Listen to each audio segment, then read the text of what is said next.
에 가장 많았습니다. 중앙방역대책본부는 오늘 0시 기준 코로나19 신규 확진자가 43,142명으로 집계됐다고 밝혔습니다. 국내 발생은 42,782명, 해외 유입은 360명으로 최근 신규 확진자 수는 전주 대비 감소 추세를 보이고 있습니다. 경찰이 이재명 민주당 대표의 백현동 특혜 의혹 관련 선거법 위반 고발 사건을 검찰에 넘겼습니다. GH 합숙소 의혹 등 나머지 선거법 위반 사건은 불송치했습니다. 경찰은 이 대표가 지난해 10월 국감에서 백현동 한국식품연구원 부지의 용도 변경 특혜 의혹과 관련해 국토부가 직무유기로 문제 삼겠다고 성남시를 협박해 어쩔 수 없이 용도 변경을 해준 것이라고 한 발언이 허위사실 공표에 해당한다고 판단했습니다. 내일은 새벽부터 아침 사이에 전국 대부분 지방에 다시 비가 오기 시작하겠고 제주도는 오후부터 비가 내리겠습니다. 서울의 현재 기온은 21.5도입니다. KBS 제1라디오 5시 뉴스 지금까지 아나운서 박노원이었습니다. KBS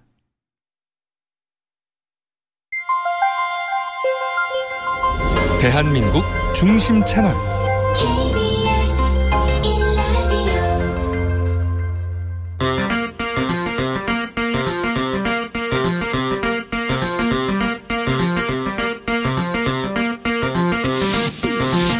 주진우 라이브.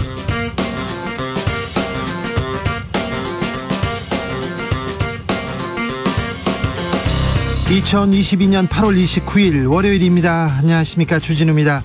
국민의힘 비대위원장은 효력 정지, 국민의힘은 비상 착륙을 모색해야 하는 비상 상황입니다. 그런데 국민의힘 권성동 직무대행 체제 추석 전까지 새로운 비대위 구성하겠다고 했습니다. 그러자 이준석 전 대표 오늘 또다시 법원에 가처분 신청을 했습니다. 국민의힘 위기와 분열, 국민들은 혼란스럽기만 한데요. 가처분 신청을 주도했습니다. 신인규 전 국민의힘 상근 부대변인과 이야기 나눠보겠습니다.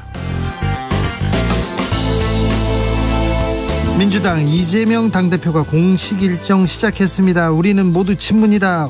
오늘 문재인 전 대통령 예방했습니다. 거대 여당으로서, 거대 야당이죠. 거대 야당으로서 민생을 챙기겠다면서 영수회담도 제의했는데요. 이재명의 민주당 어디로 가는 걸까요? 정치적 원의 시점에서 전망해 보겠습니다. 환율이 끝도 없이 오르고 있습니다. 오늘 다시 연고점 경신했습니다. 코스피 코스닥은 다시 하락세 보이고 있는데요. 미국은 또다시 큰 폭의 금리 인상 예고했습니다. 추석을 앞두고 환율도 잡아야 하고 물가도 잡아야 하는데 대책 시급합니다. 여론과 민심에서 짚어보겠습니다. 나비처럼 날아 벌처럼 쏜다. 여기는 주진우 라이브입니다. 오늘도 자중차에 겸손하고 진정성 있게 여러분과 함께 하겠습니다. 월요일 하루 종일 흐렸습니다. 비가 많이 왔어요. 가을비 많이 왔는데 가을비 어떻게 보셨는지요? 정치는 어지럽지만 추석은 다가오고 어느 해보다 이른 추석 준비 잘 하고 계신지요? 올해 추석 풍경은 어떻게 달라질까요? 트렌드를 보니까 뭐 성묘 대신에 홈파티하고 나들이 가겠다 이런 사람이 늘고 있다는데 차례 지내야 되는데 이런 분도 있고요. 여러분은 이번 추석 어떤 계획 세우고 계신지 알려주십시오. 샵9730 짧은 문자 50원, 긴 문자는 100원이고요. 콩으로 보내시면 무료입니다. 그럼 주진우 라이브 시작하겠습니다.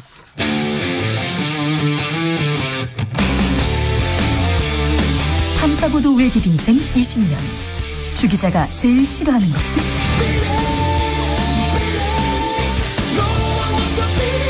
이 세상에서 비리와 부리가 사라지는 그날까지 오늘도 흔들림 없이 주진우 라이브와 함께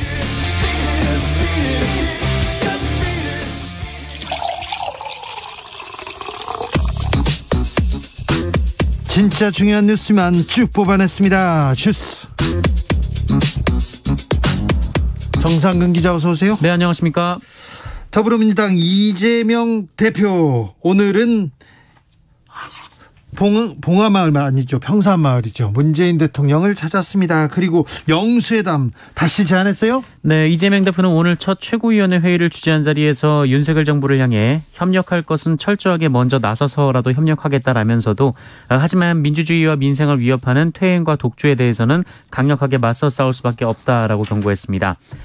그러면서 윤석열 정부와 또 윤석열 대통령께서 성공하길 바란다라며 성공이라는 것은 국민들의 더 나은 삶을 보장하는 것이다라고 말했고요. 어려운 경제 현실, 민생의 위기 앞에서 민생의 개선을 위해 총력을 다하겠다라면서 윤석열 대통령께 다시 한번 공식적으로 영수회담을 요청드린다라고 말했습니다. 김건희 여사 관련해서는 어떻게 된답니까? 네, 박홍근 민주당 원내대표는 오늘 신임 지도부 첫 최고위원회 회의 후 기자들과 만난 자리에서 김건희 여사 의혹 관련 국정조사를 주장하면서 국민의힘이 이에 협조하지 않는다면 특검을 추진할 계획이라고 밝혔습니다. 박홍근 원내대표는 검경의 수사가 계속 미온적, 소극적이고 무마용으로 치닫는다면 여당이 국정조사에 부정적이고 또 협조하지 않는다면 결국 국민들 사이에선 의혹이 눈덩이처럼 불어나는 상황이 될 것이다라고 주장했습니다.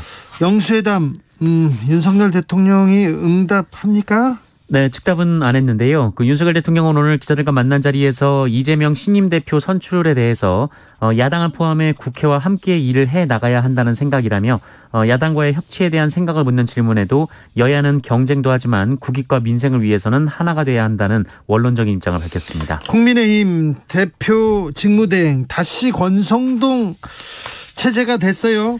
새로운 비대위를 또 꾸리기로 했습니다. 네, 법원의 주호영 비상대책위원장 직무정지 결정으로 지도부 공백 상태를 맞은 국민의힘은 오늘 이 비상대책위원회 회의를 통해서 추석 연휴 전까지 이 새로운 비상대책위원회 출범을 완료하기로 했습니다. 비대위 하지 말라는데 다시 비대위 하겠다고 합니다. 네, 그전까지는 권성동 원내대표가 비대위원장 직무대행 역할을 맡아서 당원 당규 개정을 위한 상임 전국위 개최 등을 추진하기로 했습니다. 당원 당규도 고치겠다 이렇게 얘기하는데 국민의힘에서는 반발 커지고 있어요. 일단 이준석 전 국민의힘 대표는 권성동 원내대표 등 비상대책위원 전원에 대해 직무정지 가처분 신청을 제출했습니다. 또 가처분 신청 냈어요. 네, 최재형, 윤상현, 유이동 국민의힘 의원은 오늘 공동 기자회견을 열고 권성동 원내대표의 자진 사퇴를 촉구하기도 했는데요. 비대위 유지 입장을 철회하고 당원 당규에 따라 새로운 원내대표를 뽑아서 하자를 신속하고 정확하게 치유해 나가야 한다라고 주장했습니다. 네. 또한 지금의 당의 위기는 사실 지도부의 촉발된 측면이 크다라면서 지도부 스스로가 자초한 비상 상황이자 자해 행위다라고 주장했고요. 국민의힘 여기저기서 계속 권성동이 책임져라 이렇게 얘기하는데 권성동 원내대표 이 자리 유지하기로 했습니다. 윤석열 대통령 뭐라고 합니까? 네, 윤석열 대통령은 오늘 기자들과 만난 자리에서 국민의힘 혼란 상황과 관련해 당 의원과 당원들이 중지를 모아내린 결론이면 그 결론을 존중하는 것이 맞다고 생각한다라고 밝혔습니다. 그러면 새로운 비대위 출범한다니 거기에 힘을 실어야 된다 이렇게 보는 것이 맞겠네요? 네, 언론은 그렇게 해석을 하고 있습니다. 대통령실 비서관들 교체 얘기 계속 나옵니다. 네, 윤석열 대통령이 오늘 대통령실 정무비서관들을 전격 경질했다라는 소식이 전해졌습니다. 이 정무수석비서관실 소속의 홍지만 정무 1비서관, 경윤호 정무 2비서관이 사의를 표명했다라고 하는데요. 홍지만 씨는 언론인 출신인데 사의를 표했군요. 네, SBS 기자 및 앵커 출신이고요. 19대 의원을 지낸 바 있습니다. 경윤호 비서관은 남경필 전 경기도지사 재임 시절 경기도 대변인을 지냈고요. 원희룡 국토부 장관의 제주도지사 재임 시절 정무특별보좌관 등을 지냈습니다. 정무수석이 언론에 나와서 좀 화제를 만들었는데 오히려 논란을 만들었는데 일단 비서관들이 먼저 교체됐습니다. 대통령실 청사를 용산으로 이전했습니다. 그런데 경호 인력이 2배 가까이 늘었다고요? 네, 서울 서초구 자택과 용산 대통령실 집무실 사이를 매일 출퇴근 중인 윤석열 대통령의 경찰 경비 인력이 청와대 대통령 시절보다 약 75% 늘어났다고 한겨레가 보도했습니다. 이성만 민주당 의원이 경찰청으로부터 받은 자료에 따르면 경찰은 이 주야간을 포함해서 윤석열 대통령의 서울 서초구 자택, 용산 대통령실에 중대 8개, 여경 기동대 1개 제대를 배치해서 운영 중이라고 합니다. 또한 경찰은 윤석열 대통령의 출퇴근 교통관리를 위해서 서초경찰서와 용산경찰서 소속 교통외근경찰 30-40명도 배치하고 있는데요. 네. 이 종합적으로 매일 경호 경비 인력에 경찰 700여 명이 투입되고 있는 것으로 추산이 되고 있습니다. 매일 700명이요? 네, 기존 청와대 배치 인원이 약 400명이었는데요. 용산시대가 열리면서 관저와 집무실이 분리되자 300명가량의 추가 경력이 투입이 된 겁니다. 네. 특히 용산경찰서가 대통령 취임 다음 날인 5월 11일 금융범죄수사팀을 해체하고 내부 인력을 재배치하면서 이 대통령실 이전의 유탄을 민생범죄 수사가 맞은 것 아니냐 이런 뒷말이 나오기도 했습니다.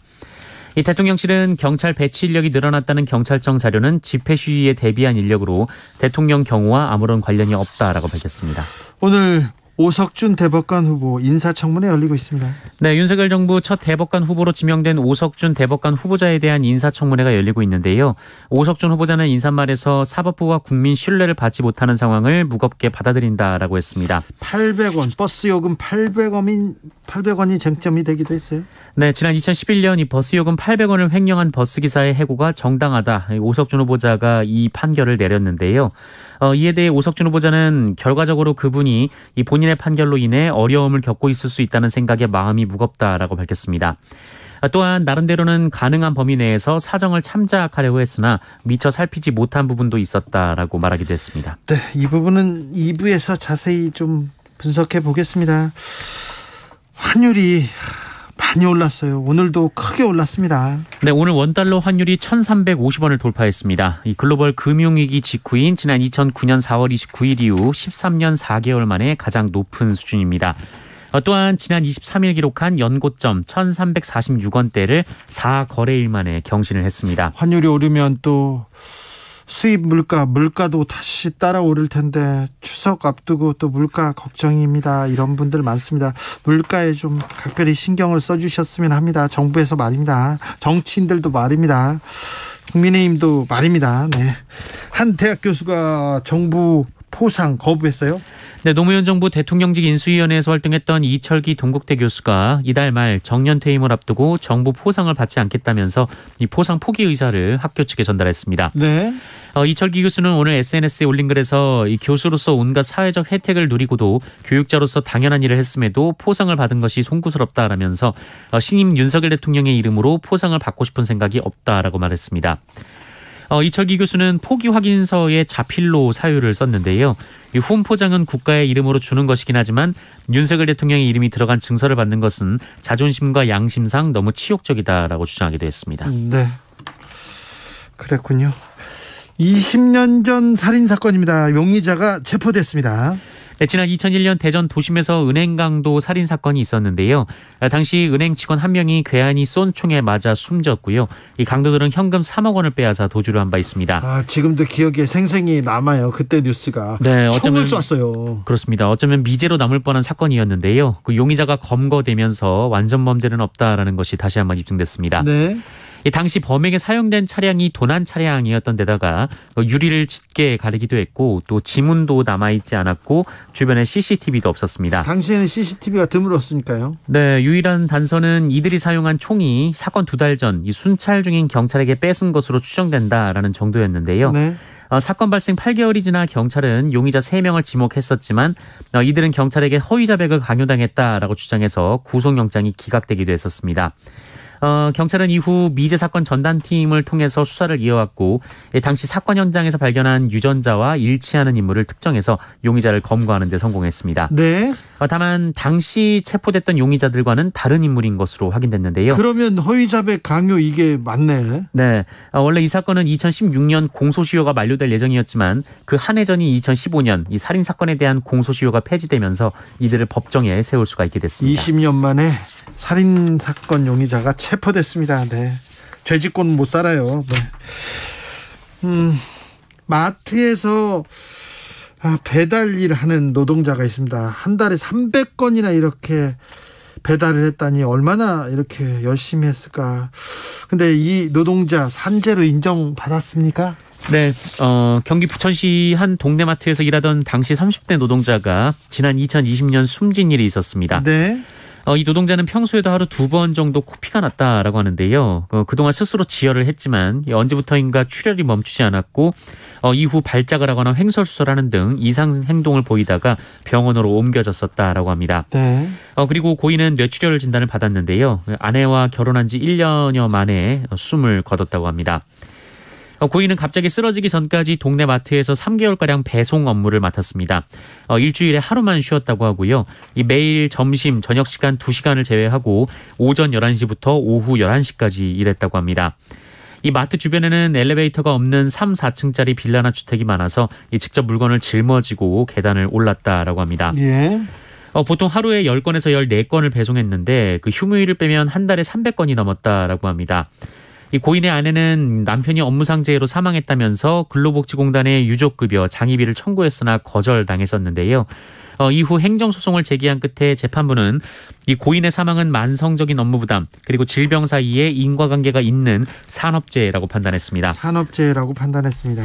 네, 또한 재판부는 마트 측이 이 고인이 출혈로 출근할 수 없었던 당일 문자를 보내서 해고를 통보했는데 이것은 부당해고다라고 지적하기도 했습니다.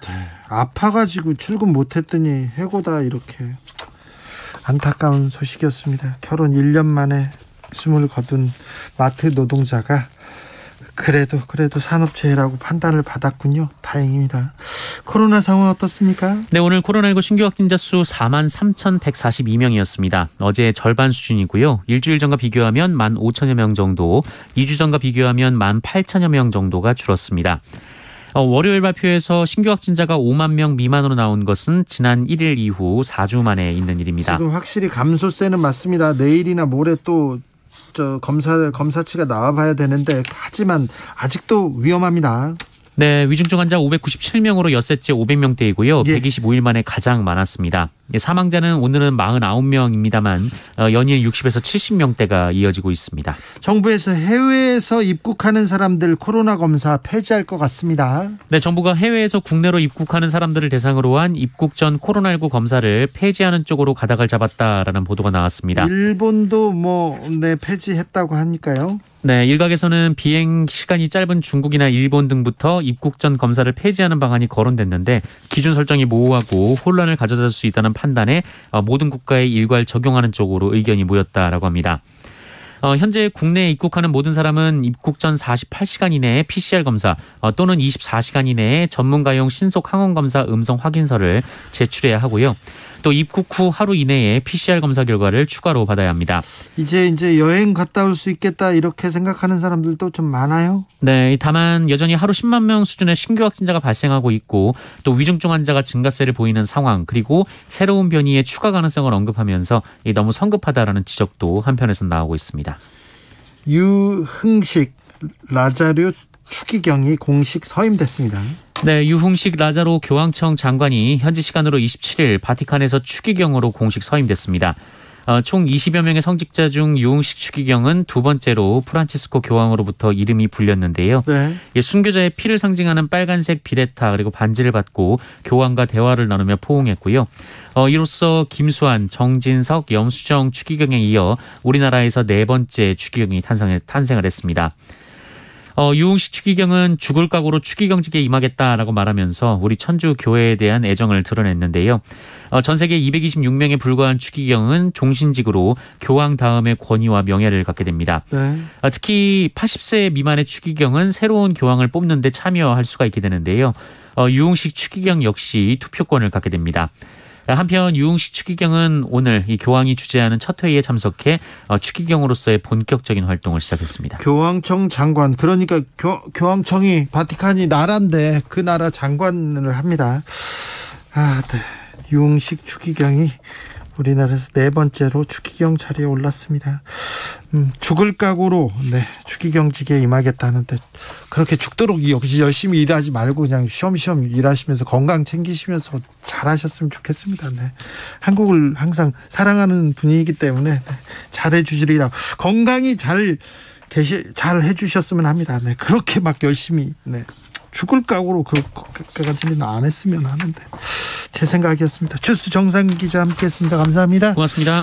8266께서 주진우님 여기는 대구 70대 여성입니다. 매일 듣고 있습니다. 그런데 요즘 정치가 뭔지 정신없습니다. 얘기합니다. 그렇죠. 알면 알수록 더 정신없어요. 이럴 때는 좀 쉬엄쉬엄 이렇게 즐거운 게 뭔지 그리고 또 재밌는 게 뭔지 주변을 둘러보시고 이러면서 정치는 조금씩 조금 덜 알아도 됩니다. 좀 혼란이 많은데 이 혼란이 좀 정리될 때까지는 좀 지켜보셔도 됩니다. 4415님, 주 기자님 긴팔 입으셨네요. 내일 긴팔 입어야겠어요. 날씨 아침 저녁으로 춥습니다. 8월인데 이렇게 추워요. 6월에 그렇게 덥더니 8월 그렇게 덥더니 이제 가을인가 했더니 늦가을 같은 날씨가 계속되고 있어서 좀 걱정도 됩니다. 이번 추석 어떤 계획 갖고 계신지 물었더니 많은 분들이 문자 오는데요. 4222님께서 즐거운 추석이 오는데 즐겁지 않고 쓸쓸해요. 네. 추석 명절이 즐겁지 않고 쓸쓸해요. 그런 분들 항상 있습니다. 항상 있어요. 3123님, 저희 집은요 코로나로 재작년부터 작은 명절 보냅니다. 안 좋은 점은 명절 분위기가 안 나지만 좋은 점, 기름 냄새 많이 안 나서 좋고요. 연로하신 어머니께서 여유가 많아지신 것 같아서 작은 명절 좋습니다. 이렇게 얘기합니다. 네, 작은 명절, 네, 또 그 맛이 있다 이렇게 생각하네요. 1053님, 이번 추석은요 정말 오래간만에 가족들 모이려고 합니다. 거리두기 완화됐고 가족들이 전부 이미 확진 경력이 있어가지고 걱정이 약간 덜하기도 합니다. 그래도 조심하시고 주 기자님도 해피 추석 되십시오 얘기합니다. 1053님도 해피 추석 되십시오. 4831님 안녕하세요. 벌써 추석 이야기가 나오네요. 세월 참 빨라요. 빠르죠. 다음 주 추석이에요. 다음 주말에부터 추석 연휴가 시작됩니다. 추석 준비해야 되는데 벌써 여기저기에서 추석 선물 세트 막 쌓아놓고 막 그러더라고요. 2315님, 올 추석은요 아무 계획이 없습니다. 부모님 산소 성묘 후 집에서 콕콕 하려합니다. 정치 얘기는 TV는 절대 안 보렵니다. 가슴이 답답하니까요. 환한 보름달 같은 정치 얘기는 없는지요? 네, 없을 예정입니다. 그러니까 즐겁게 잘 가족들과 사랑하는 사람과 잘 보내시길 바라겠습니다. 교통정보센터 다녀오겠습니다. 김민희 씨. 도로 위로 돌발 구간이 많은데요. 수도권 제일순환고속도로 판교에서 일산 쪽으로 장수 부근에서는 사고가 났습니다. 3차로를 막고 처리 작업을 하고 있는 만큼 시흥요금소에서 송내 사이 정체가 더 심해졌고요. 반대 일산에서 판교 쪽으로 노우지분기점 부근 5차로에서는 고장난 차를 처리하고 있어서 김포나들목부터 정체입니다. 중부 내륙고속도로 양평 쪽으로 북충주 부근 2차로에서도 사고가 났습니다. 이 때문에 이 일대 2km 구간에서 속도 많이 떨어져 있고요. 반대 창원 쪽으로는 감곡 일대로 지나는 차량들이 많습니다. 서울시내 강변북로 일산 쪽으로 영동대교 부근 5차로에서도 사고 처리 작업을 하고 있고요. 정체는 이후로 양화대교까지 긴 구간에서 이어지고 있습니다. 내부순환로 성산대교 쪽으로 기름램프 부근에서도 사고 처리 작업을 하고 있는 만큼 부근으로 차량들 더디게 지납니다. KBS 교통정보센터였습니다.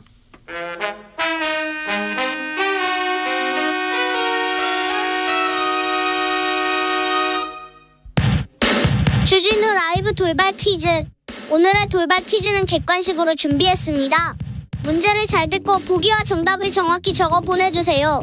한국 시각으로 오늘 밤 9시 33분 미국 케네디 우주센터에서 이것 1호가 발사됩니다.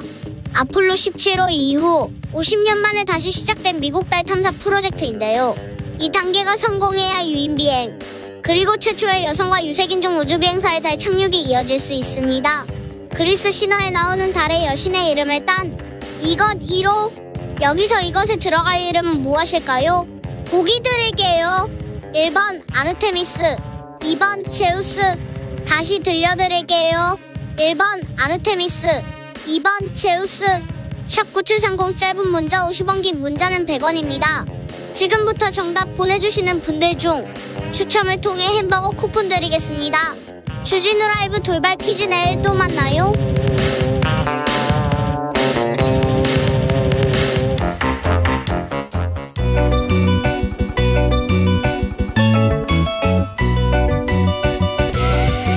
한층 날카롭다, 한결 정확하다, 한편 세심하다, 밖에서 보는 내밀한 분석, 정치적 원의 시점. 오늘의 정치권 상황 원회에서 더 정확하게 분석해 드립니다. 이연주 전 국민의힘 의원, 어서 오세요. 네, 안녕하세요. 부드러운 카리스마 이연주입니다. 최민희 전 더불어민주당 의원, 어서 오세요. 안녕하세요. 불굴의 희망 최민희입니다. 네, 국민의힘 비대위원장 이제 안 된다, 비대위 안 된다 이렇게 얘기했는데, 그래요? 그러면은 권성동 직무대행으로 가고, 그리고 또 다른 비대위를 출범하자, 이렇게 회의에서 결론이 났습니까? 네, 그렇게 난 걸로 네. 보도가 됐더라고요. 네. 이래도 되는 겁니까? 저도 어이가 없어서 뭐라고 말씀을 못 드리겠네요. 아니, 좀 설명해 주세요. 좀. 오늘 헤드라인 잡히겠습니다. 이현주 어이없다. 아니, 이거는 사실은요, 법원의 그 법원 결정의 취지를 정면으로 역행하는 거죠. 판사 출신 주호영 의원 판사를 막 그냥 정면으로 비판하고 비난했더라고요. 그것도 좀 이해가 안 가요. 주호영 위원장이 그런 분이 아니신데. 신중하신 분인데. 네. 그리고 판사 출신이시고 또 이번에 어쨌든 이 판결을 하신 분이 결정을 하신 분이 사실은 뭐 우리 법 연구회나 이런 분이 아니세요. 그러니까 뭐 그런 어떤 정치적인 거를 트집을 잡을 만한 것도 크지 않거든요. 네. 그런데 거기다가 우리 당이 뭐 외람된 얘기지만 우리 당이 어쨌든 집권 여당이라서 속으로 불만이 있을지언정 이렇게 겉으로 지도부 차원에서 법원에 대고 이렇게 판결 결정을 이렇게 항의하는 공식적으로 판결에 불복하는 이런 모습은 그렇게 좋지가 않죠. 국민들 볼 때. 존중해야 되는데 사법부를. 우선 이 사안은 첫 단추를 잘못 낀 겁니다. 그러니까 그 국민의힘이 긴 5시간 의총을 하고 대변인들이 발표할 때 이 사태의 원인이 이준석 대표의 무슨 의혹과 뭐 그에 따른 증거 조작 때문에 생겼다. 이걸 분명히 하더라고요. 그 국민의힘의 시각으로. 네. 그런데 일반적으로 보면 그렇게 보이지 않습니다. 대선 지선에 승리한 누군가의 마음에 들지 않는 이준석 당대표를 무리하게 쫓아내는 과정에서 이 문제가 생겼다고 대부분이 생각할 것 같습니다. 그래서 애초에 그 무리한 당대표 쫓아내기 그건 해서는 가서는 안 되는 길을 가다 보니 계속해서 무리수가 나오고 꼬이고 있다고 생각합니다. 왜냐하면 이준석 당대표가 공천권을 쥐인 당대표면 그게 뭐 이런 혈투를 해도 된다고 생각해요. 그런데 공천권을 쥔 당대표가 아니에요. 그래도 이렇게까지 하면 안 되죠. 아니 그렇죠. 네, 그런데 공천권을 쥐었다 하더라도. 이게 이럴 경우 국민들은 생각하죠. 왜 그렇게 무리를 할까?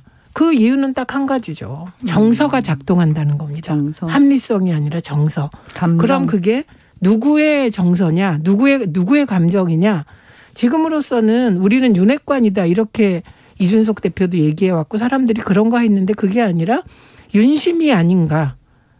이게 점차 확인되는 과정입니다. 그래서 한번 그 집 속에서 칼집에서 칼을 빼다 보니까 이 칼을 꺼내서 그냥 넣을 수 없는 정말 어정쩡한 상태여서 저는 계속 칼을 휘두르는 쪽으로 가게 될 것이다 이렇게 봅니다. 그래서 권성동 직무대행 체제로 간다. 그리고 국힘은 추석 전에 비대위를 꾸린다. 이 얘기에 대해서 중지 모은 결론은 존중해야 한다. 이러면서 이렇게 또 윤석열 대통령이 이렇게 옹호하고 있다고 보여집니다. 네. 이 부분까지 같이 해석해야 될 것 같습니다. 네. 이제 비대위를 다시 꾸린다는 거잖아요. 일단 직무대행 권성동 직무대행으로 가면서 비대위를 다시 꾸리겠다. 우선은 이 권성동 직무대행을 가더라도 권성동 직무대행을 사퇴하고 원내대표 다시 뽑아서 그분이 직무대행하는 게 맞죠. 네, 지금까지의 상황을 보면 누군가 책임져야 하지 않습니까? 네. 그러면 아마 국민들뿐만이 아니라 우리 당원들의 대다수가 권성동 직무대행이 권성동 원내대표가 책임지고 사퇴해야 된다 이렇게 말씀하실 거예요. 이 민심과 당심이 다 그렇습니다. 제가 보는 바로는. 그다음에 이제 비대위를 다시 꾸린다와 관련해서 이제 법원에서는 비대위가 안 된다라고 얘기를 했지 않습니까? 그런데 이제 이거를 당원 당규를 바꿔서 개정해서 비대위를 꾸릴 수 있도록 그 비대위 출범의 요건 중에 최고위원회의 기능 상실 여기에 법원이 지금까지의 그 사퇴 쇼는 그것이 해당이 안 된다라고 했는데 과반의 사퇴가 있으면 기능 상실로 본다라든가 뭐 이런 것을 집어넣어서 사후적으로 당원 당규를 부합하게 만들겠다라는 거예요. 근데 여기에 이제 두 가지 문제가 있어요. 첫 번째, 이러한 당원 당규 개정을 전국위원회에서 과연 할 수 있냐. 전국위는 당원 당규에 해석만 있지, 해석 권한만 있지. 개정을 할 수 있는 건 없다라는 견해들이 있고요. 그다음 두 번째, 저는 그것보다 이게 좀 더 중요하다고 생각하는데, 법원이 뭐라고 했냐면, 법원이 사실은요, 이게 법을 막 해석한 것처럼 보이지만 큰 틀에서 보면 자유민주주의의 기본 원리가 정당 내부에서도 작동되어야 된다. 네. 왜냐하면 우리나라는 위헌정당 심판 제도도 있고 그렇지 않습니까? 네. 그렇죠? 그래서 헌법 정신에 맞게 운영이 돼야죠. 정당도. 근데 그 정신에 비춰서 볼 때 다수 당원들 대부분이 참여해서 어쨌든 당원들이 전 당원이 참여한 전당대회에서 선출된 대표를 일부 의원이 중심이 된 또는 당원이 중심이 된 전국위원회에서 사실상 해임하는 것은 민주주의 원리에 맞지 않다라는 거예요. 그래서 뭐 여러 가지 막 이렇고 저렇고 있지만 사실은 그게 가장 핵심입니다. 그래서 정당의 민주성 그리고 자유민주적 기본 질서에 반한다라는 거고요. 그러면 이 원리에 따르면 이렇게 과반의 최고위원이 사퇴하면 언제든지 대표를 전당대회에서 선출된 대표를 떨어뜨릴 수 있게끔 당원 당규를 개정하면, 이게 개정할 수 있는지도 문제지만 네. 개정한다고 하더라도 제가 볼 때는 위헌적인 또 당원이 어떤 정당 민주주의 또 자유민주주의 기본 질서에 반하는 정당의 운영으로 해석이 되어서 다시 또 이것은 아마 법원에서 문제가 될 거다. 전 대표 오늘 가처분 신청 또 냈어요. 그럼 네. 국민의힘 어디로 가는 겁니까? 그래서 계속 이것이 반복되겠죠. 네. 그래서 사실은 이 부분은 누군가는 중단해야 중단되는 거 아닙니까? 그러면 이제 당이 이것을 이번 법원의 결정을 존중하고 일단은 숨고르기를 하든가 지켜보든가 뭐 수사 결과가 나오면 되잖아요. 안 한다는 거 아니에요. 다시 비대위 안 돼? 그럼 다른 비대위. 이거 옛날에 어린아이들이 그런 그 놀이 있잖아요. 우리 집에 왜 왔니 하면서 왔다 갔다 하는 이거 지금 윤핵관과 이준석 전 대표 계속 왔다 갔다 하는 것 같습니다. 그런데 지금 이준석 대표와 윤핵관 사이의 갈등이면 저는 이게 이렇게 복잡하다고 생각이 안 됩니다. 예, 그리고 오히려 이게 윤심에 충실하려고 하다 보니 법리나 민심과 멀어지고 있는 상황이 아닌가. 여기에 문제의 복잡성이 있는 것 같고요. 네. 그리고 저는 이번 과정에서 나온 논리 중에 법률지원단 쪽에서 나온 이런 논리가 있더라고요. 주호영 비대위원장은 직무정지가 됐는데 직무정지되기 이전에 행사한 인사권은 유효하다.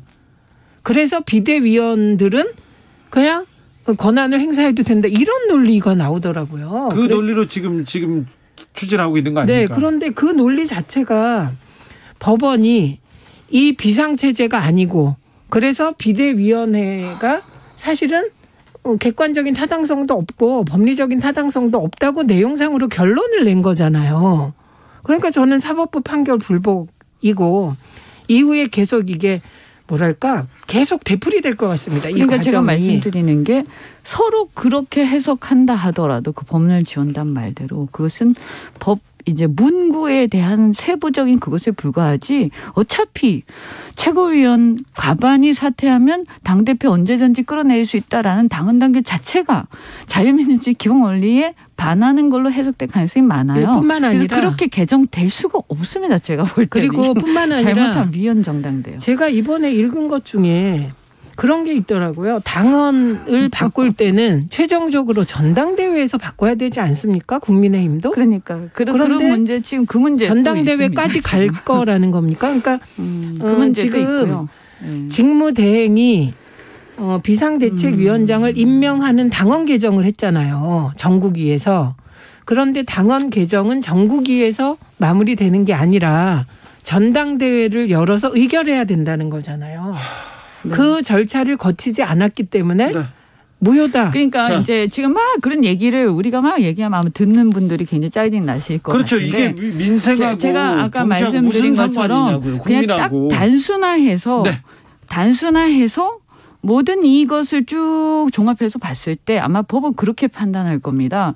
쭉 종합해서 봤을 때 이러한 일련의 절차와 결론이 자유민주주의의 기본 원리, 기본 질서에 이 정당의 운영이 부합한다고 볼 수가 있느냐를 가지고 볼 거예요. 그러면 딱 하나밖에 없어요. 당원 소환제를 통해서 끌어내는 것 말고는 아무리 미워도 아무리 싫어도 어쩔 수가 없어요. 뽑아놓고 지금 와서 다른 어떤 이유에서 싫고 막 이런 거 가지고 이렇게 할 수가 없다.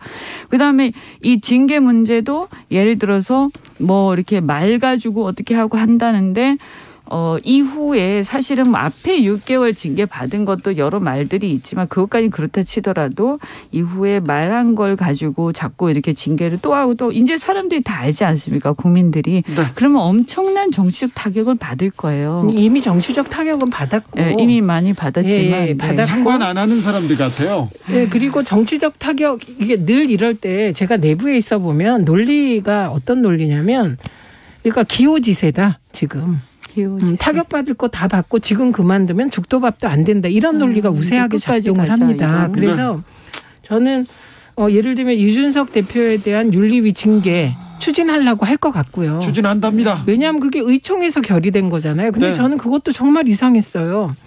윤리위가 의미가 있는 건 외부 위원들로 구성됐기 때문이고 그 상대적으로 당과 자율성을 가져서 의미가 있는데 의총에서 윤리위에 징계를 요청하는 건 이런 절차는 또 뭔지 그것도 이상하고 또 하나는 사실 정치의 사법화가 굉장히 큰 문제로 되고 있습니다. 껄핏하면 검찰로 고발하고 또 이게 사법적 판단을 받아요. 그런데 이번에는 정당 내부 정치까지 사법화되는 이렇게 되면 결국은 당원 80조 논란이 된 게 그거잖아요. 검사의 기소만으로 당직이 좌지우지 되기 때문에 문제가 된 건데 이게 계속 가면 결국은 전부 다 검찰로 가고 재판으로 가면 네. 정치 실종 더 심해질 것 같습니다. 그런데 그 말씀은 일반적으로는 맞지만 이번에 절대적으로 어떤 조직이든 간에 마찬가지입니다. 민주적 기본 질서 하에 운영되어서야 하는 조직은요.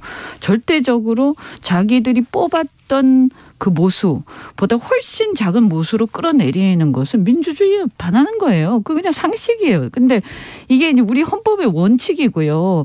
근데 이것을 이런저런 어떤 절차를 거쳐서 갔지만 결과가 그렇게 되면 안 된다라는 거예요. 결국에는. 그래서 결국 아까 제가 이제 이 말씀 드렸는데 뭐 소환 말고는 끌어내려면 그거밖에는 방법이 없다. 근데 그거 하려면 하든지 아니면 기다리든지 수사 결과 보고 사실 수사도 아직 결론이 안 났어요. 왜 수사 빨리 안 나오는지 모르겠는데. 네.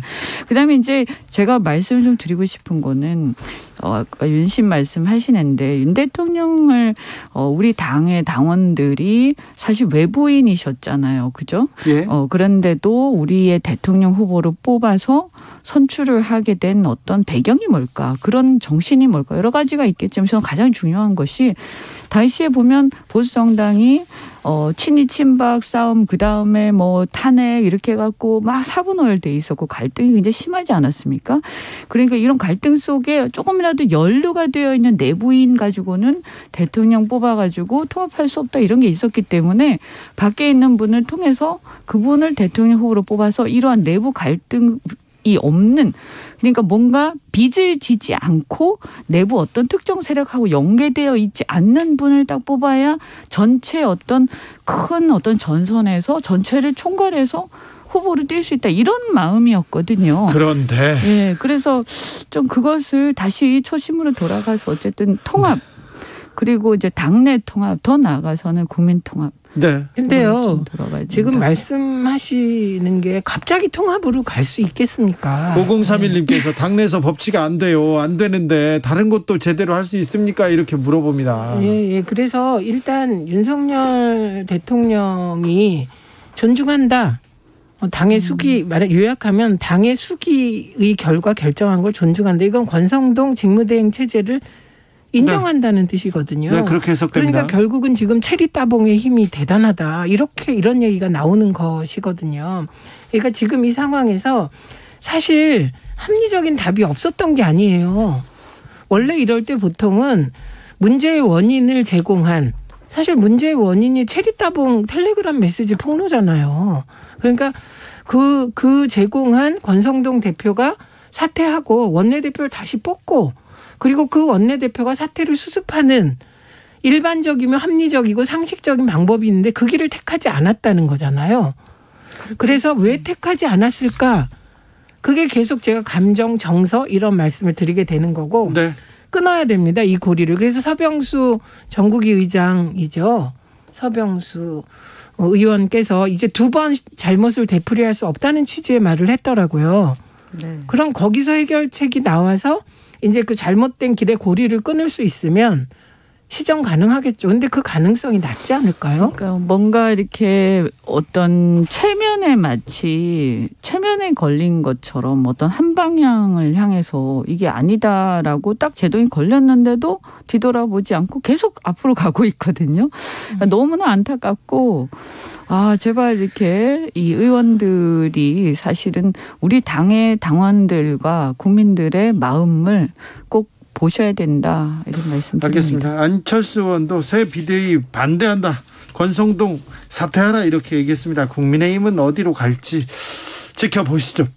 계속 지켜보고 있는데 잘 가지는 못하고 있는 것 같아요. 아무튼 죄송합니다. 네, 이현주 의원님 한숨이 깊어집니다. 계속해서 국민의힘은 제자리로 돌아올 수 있을지 제자리가 거긴지 얘기합니다. 7294님께서는 그런데 국민의힘보다 민주주의 없는 당원 당규 80조 이거 불공정 문제라고 봅니다. 국민의힘보다 민주당이 더 문제예요. 이렇게 얘기하는 분도 있는데요. 네, 자 민주당은 이재명 의원이 새 당대표의 역대 최고 득표율로 당선됐습니다. 그 의미가 뭐라고 보십니까? 일단 이 역대 최고 득표율 77.77%인데 이 숫자가 되게 묘하죠. 네. 그래서 기분 좋은 숫자일 것 같습니다. 이재명 대표나 민주당 입장에서. 근데 이 77.7%가 나온 거 그 내부를 좀 들여다볼 필요가 있는데요.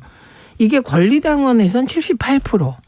그리고 전국 대의원에선 72%. 그러니까 이거는 아무래도 의원들 일부가 이제 이재명 후보를 지지하지 않았다 이런 의미가 되고요. 그래도 70% 이상이면 거의 다 그렇죠. 지지했다고 봐야죠. 일반 국민 여론조사가 82%. 네. 그리고 일반 당원 여론조사가 86%입니다. 그러니까 일반 여론조사가 거의 평균 내면 84% 정도였다는 건데 그동안에 언론에서는 계속 이게 민심과 당심이 동떨어졌다고 얘기했는데 요 일반 국민 여론조사는 국민의힘 지지자를 뺀 중도를 다 포함한 거거든요.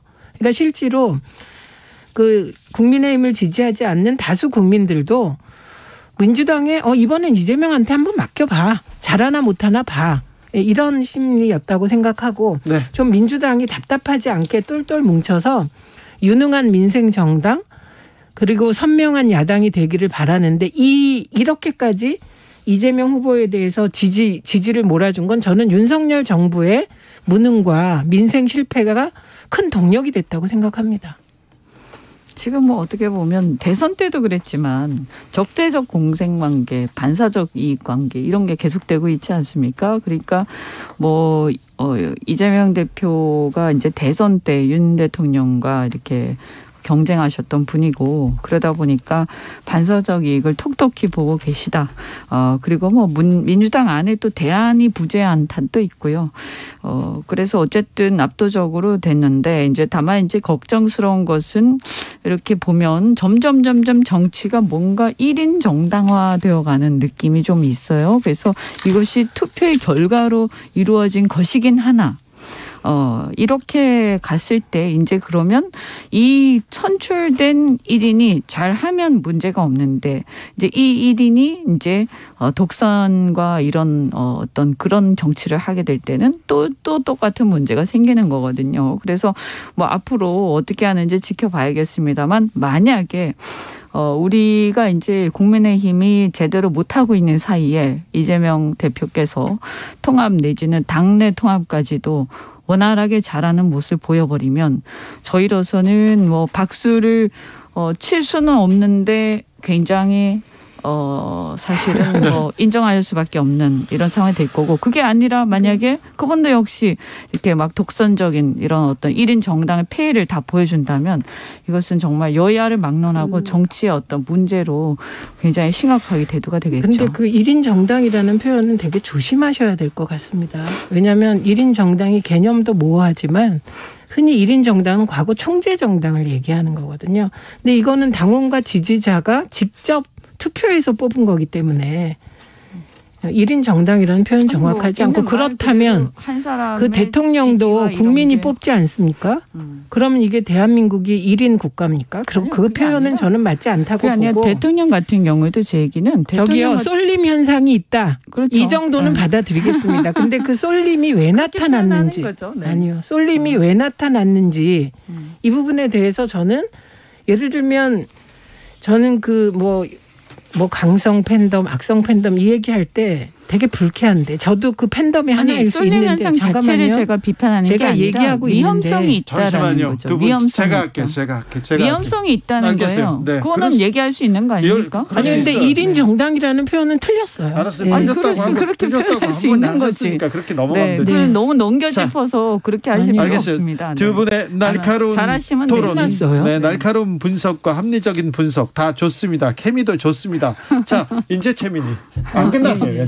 네, 제가 얘기하다가. 자, 쏠림 현상으로 정리하고 넘어가자고. 네. 이 쏠림 현상의 원인이 근거와 이유가 있고 그 근거가 타당할 때, 그럴 때 지켜봐야 되는 거죠. 그러니까 예를 들면 그 뽑는 사람들의 심리가 무조건 이재명 이런 거 없습니다. 한 명 한 명이 얼마나 지금 똑똑하신데요. 그래서 지금 대한민국이 답답하고 세계는 위기인데 뭔가 집권 여당이 제대로 대응하지 못하고 제대로 돌아가는 게 없다고 판단이 되고 그런데 민주당에 또 이렇게 보면 이재명 의원 말고 다른 괜찮은 당대표가 있으면 밀 텐데 아까 말씀하셨듯이 그게 안 보이니까 그러면 이재명이 한번 야당 대표지만 DJ가 했듯이 전국을 주도하면서 좀 국민 좀 챙겨봐. 저는 이런 심리의 결집이라고 봅니다. 그러니까 그래서 오늘 보면 정성호 의원하고 김병기 의원이 우리 당직 맞지 않겠다.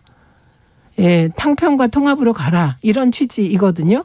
그러니까 이제 지켜보면 되죠. 근데 탕평과 통합이 길을 잃으면 그것도 결과가 좋지 않다는 걸 민주당은 확인했기 때문에 이재명 대표의 고심도 깊을 것 같습니다. 그러니까 제가 보면 이제 어쨌든 이재명 대표가 굉장히 운이 좋은 부분은 뭐냐.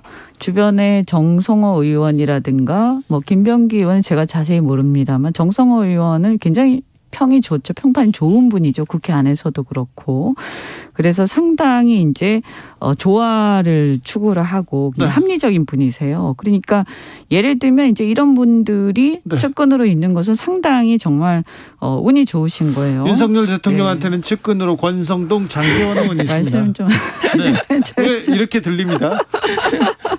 네, 하여튼 그래서 그럼 뭐 어쨌든 하여튼 운이 좋은 건 운이 좋은 거죠. 뭐 부럽기도 하고 어떤 면에서 솔직히 말씀드리면.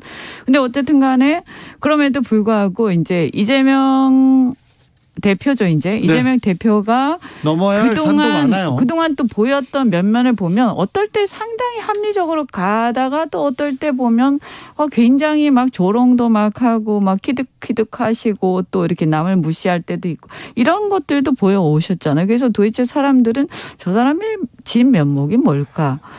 믿을 수가 있나? 이런 것들이 한편에 있거든요. 그러니까 그것을 이제 앞으로 어떻게 본인의 어떤 그 이미지와 여러 가지 정치 방식 이런 리더십을 세워나가느냐. 이게 이제 지금부터 과제죠. 뭐 사실 잘 못하시면 대통령이고 뭐고 그냥 대표 자체가 실패를 하시는 거니까요. 일단 이재명 후보가 이렇게 압도적으로 당선된 건 그만큼 부담도 커진다는 거죠. 잘하라고 뽑아주는 거잖아요. 이제 자기가 책임을 지는 자리에 올라왔어요. 그렇습니다. 힘을 가졌으니 책임도 져야 됩니다. 그동안에는 기초자치단체, 광역자치단체 장을 했는데 공무원들과 일하는 것과 국회의원들과 당원과 지지자와 일하는 게 완전히 다릅니다. 그렇기 때문에 위기 기회이자 동시에 위기이고. 그런데 최민희 의원님, 비명 친명 간의 갈등이 민주당 내에 좀 있습니까? 있죠. 있어요? 예, 그 갈등이 없으면 정당이 종립하지 않죠. 없으면 그거는 아니면 그건 독재예요. 인간 사회가 아니죠. 그렇죠. 그래서 일단은 친명 비명 갈등 있습니다. 네. 그리고 저는 반명의 스탠스도 있다고 생각합니다. 예. 그리고 지지자들 중에도 있다고 생각해요. 그래서 오늘 이재명 대표의 정치적 의미 있는 첫 행선, 첫 그 일정이 평산마을 가서 문재인 대통령 만난 거잖아요. 네. 그러니까 이거는 통합을 제1 과제로 당내 과제로 하겠다는 메시지이거든요. 네. 그럼 이제 이 통합적 메시지가 뭐 당직 인선 과정이나 등등 과정에서 통합과 동시에 또 한 얘기가 있어요. 능력 보겠다. 유능함을 보겠다. 이렇게 얘기했기 때문에 이제 지명직 최고위원 2명 지명하고 그리고 당직 인선하는 거를 보면 이제 이 통합이 어떻게 구체화될 것인가 이게 나오게 되는 것이죠. 예. 강대현님께서 미디어에서 자꾸 이준석 성상납 증거인멸 교사 의혹 언급하지 않기 때문에 자꾸 잊으시나 본데요. 이것이 핵심입니다. 이렇게 얘기하는데 이현주 의원님, 경찰에서 이 관련해서 소환할 예정이다 이런 보도가 나오기도 했어요. 아마 9월 안에 결론 내려야 될 거예요. 제가 알기로는 그 공소시효가 9월이면 만료된다 이렇게 네. 얘기를 들었는데. 근데 그렇게 정확하게 제 이거 틀렸을 수도 있는데 어쨌든 복잡한 사안이 아닌데 왜 이렇게 경찰 수사가 미뤄지는 그래서 건지. 제가 이제 말씀드린 그거죠. 그 성 관련 의혹이 그게 본질이면.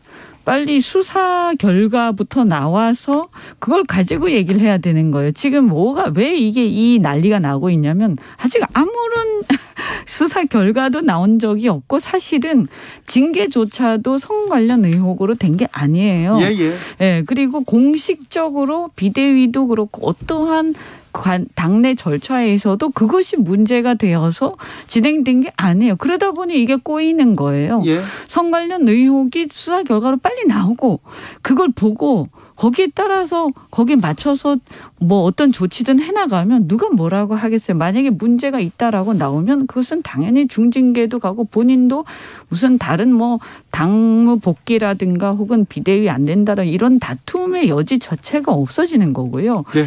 만약에 문제가 없는 걸로 나오면 그러면 사실 이 모든 것이 굉장히 어리석은 절차가 되는 거죠. 지금 말씀하신 수사가 어느 정도 진행됐는지 우리가 알 길이 없지만 거기에 딱 부러지는 증거가 있었다면 이렇게 복잡했을까? 이거 빨리 남아야 돼요. 그래서 이거가 이게 어쨌든 간에 이런 생각이 듭니다. 아니 그러니까 자꾸 시간이 지나가는데 이렇게 복잡하게 난리법석이 나는데도 수사 결과 안 나오는 걸 보면 이거 왜 이러지?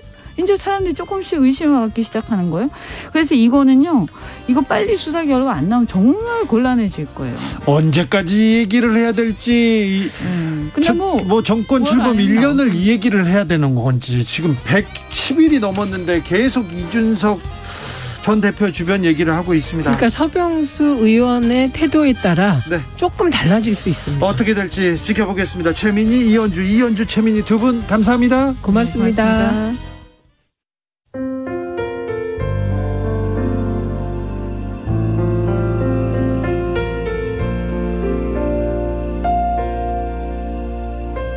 KBS 라디오 연중기획 희망충전 대한민국 497번째 이야기. 안녕하세요. 아나운서 이현주입니다. 3년 전 규진이는 시각장애와 청각장애를 동시에 갖고 태어났습니다. 온통 암흑과도 같았던 규진이의 세상에 빛이 스며들기 시작한 건 지금으로부터 1년 전입니다. 각막 이식 수술을 통해 하나밖에 없는 가족인 아빠와 처음으로 눈을 맞출 수 있게 된 규진이. 멀리서 아빠가 보이면 한바구음을 지으며 달려가곤 하는데요. 요즘 들어 부쩍 넘어지는 일이 늘어서 걱정입니다. 각막 이식 수술 부작용으로 혼탁이 생겨서 또다시 앞이 흐릿해졌기 때문입니다. 더 늦기 전에 2차 수술을 진행해야 하는데 만만치 않은 수술비가 발목을 붙잡고 있습니다. 다시 규진이가 세상의 빛을 잃어버리지 않도록 여러분이 힘을 모아주세요. 여러분의 따뜻한 손길이 희망의 빛이 됩니다. ARS 060-700-1580 060-700-1580 한 통화 3,000원으로 희망을 선물해 주세요. KBS 라디오 연중기획 희망충전 대한민국은 초록우산 어린이재단, 인탑스 주식회사 그리고 청취자 여러분과 함께합니다. ARS 060-700-1580 한 통화 3,000원입니다.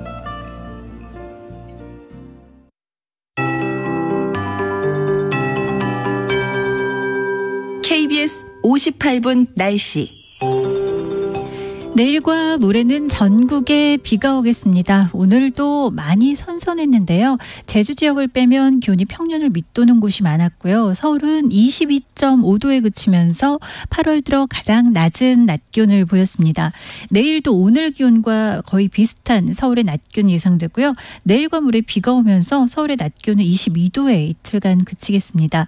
목요일도 25도까지만 오르는데 그치면서 주로 중부지방 위주로는 기온이 많이 떨어지겠고요. 제주를 포함한 일부 남부지방은 내일과 모레도 좀 더운 곳이 있어서 내일 제주는 33도까지 오르겠고요. 광주는 28도 정도, 대구 26도 예상됩니다. 우선 오늘 흐린 가운데 밤까지 충청과 전북, 경북권에 비가 옵니다. 5mm 미만이고요. 그 밖에 내륙은 빗방울이 좀 떨어지다가 내일 새벽부터 아침 사이에 전국 대부분 지역에 비가 오기 시작하겠습니다. 전남과 경남은 내일 낮 동안 소강 상태를 보이기도 하겠지만 많은 지역으로 비가 이어진 뒤 모레 수요일 새벽까지 수도권에 비가 오면서 수도권을 시작으로 모레 일찌감치 비가 그치겠고요. 모레 오전 중에는 서쪽부터 비가 그치겠지만 동쪽 지역은 모레 수요일 오후나 밤까지 조금 더 이어지는 곳이 있겠습니다. 예상 강우량도 중부지방 중심으로 전북과 경북 일부와 함께 30에서 최고 120mm 이상 내리겠습니다. 지금 서울 기온은 22도입니다. 최영우였습니다.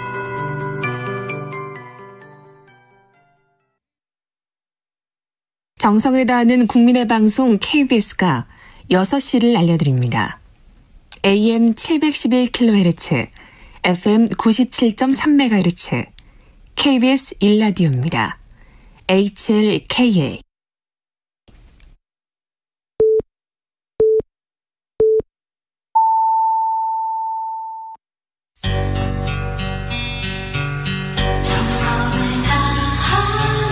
정성을 다하는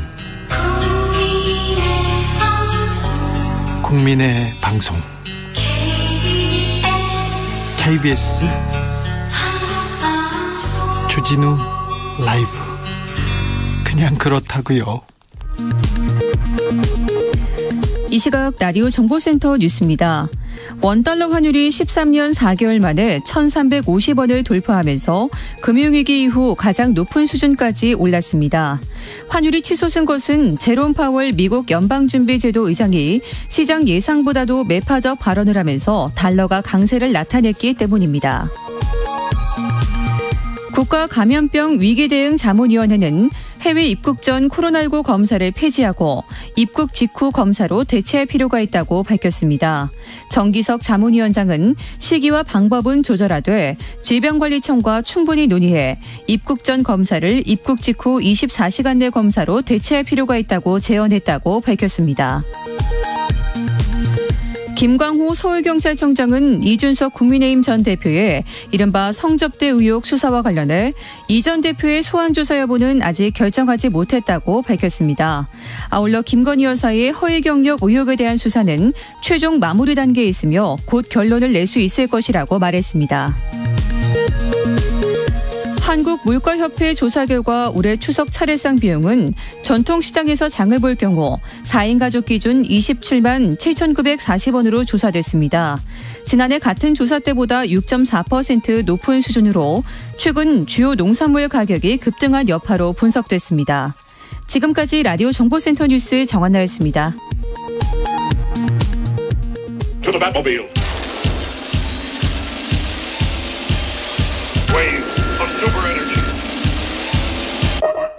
주기자의 1분. 오늘 가을비가 왔습니다. 어제도 왔습니다. 내일도 모레도 글비도 많은 비가 온다는 예보가 있습니다. 가을인데 비가 그리고는 태풍이 온다고 합니다. 불청객 가을 태풍은 막대한 피해를 낳기도 합니다. 태풍 루사 기억하십니까? 사망 실종자가 246명, 5조 원대 재산 피해 남겼습니다. 태풍 매미는 131명의 사망 실종자, 그리고 4조 원대 재산 피해 입혔습니다. 역대급 폭우를 만났더니 비만 와도 걱정이 앞섭니다. 수확의 계절, 비와 바람은 도움이 되지 않는데 1년 농사 큰 피해 없이 마무리해야 하는데 걱정입니다. 백두산에 폭설이 내렸습니다. 지금 천지는 출입을 봉쇄하고 제설 작업 벌이고 있다고 하는데요. 8월 폭설은 백두산에서도 극히 이례적이라고 합니다. 지금 중국 전역은 폭염에 몸살을 앓고 있습니다. 중국 서부 지역은 가뭄에 강물이 말라서 수력 발전량이 절반으로 떨어져서 전력난이 가중되고 있다고 합니다. 파키스탄에서는 석 달 동안 폭우가 쏟아졌다고 합니다. 성서에나 나올 홍수에 난리가 났습니다. 가옥 100만 채 이상 부서졌고요. 149개 이상의 달이 붕괴됐고요. 3,000km 넘는 도로가 유실됐습니다. 사망자는 1,000명이 넘었고 이 가운데 어린이는 348명이나 됩니다. 이재민은 3천만 명 넘어섰습니다. 파키스탄에는요, 기후변화부 장관이라는 자리가 있습니다. 기후변화부 장관. 우리도 없는데, 선진국도 몇 개 없는데. 세이 레우만 기후변화부 장관은 우리는 10년 사이 가장 심각한 기후재앙을 겪고 있다. 이는 전 세계적인 위기다라고 말했습니다. 지금까지 주기자의 1분이었습니다. 난 그의 손을 만질 때 그의 날도 양희은, 악뮤가 불렀습니다. 나무. 보았지.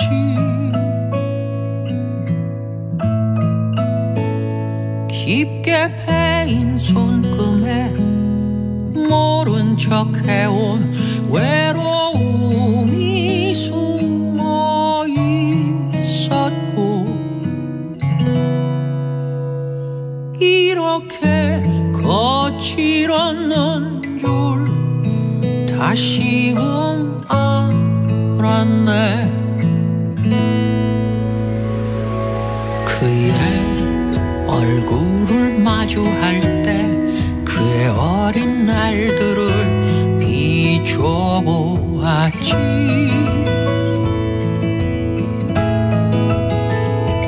떨어뜨린 입가에 한가득 지나간 시절을 머금고 있었고,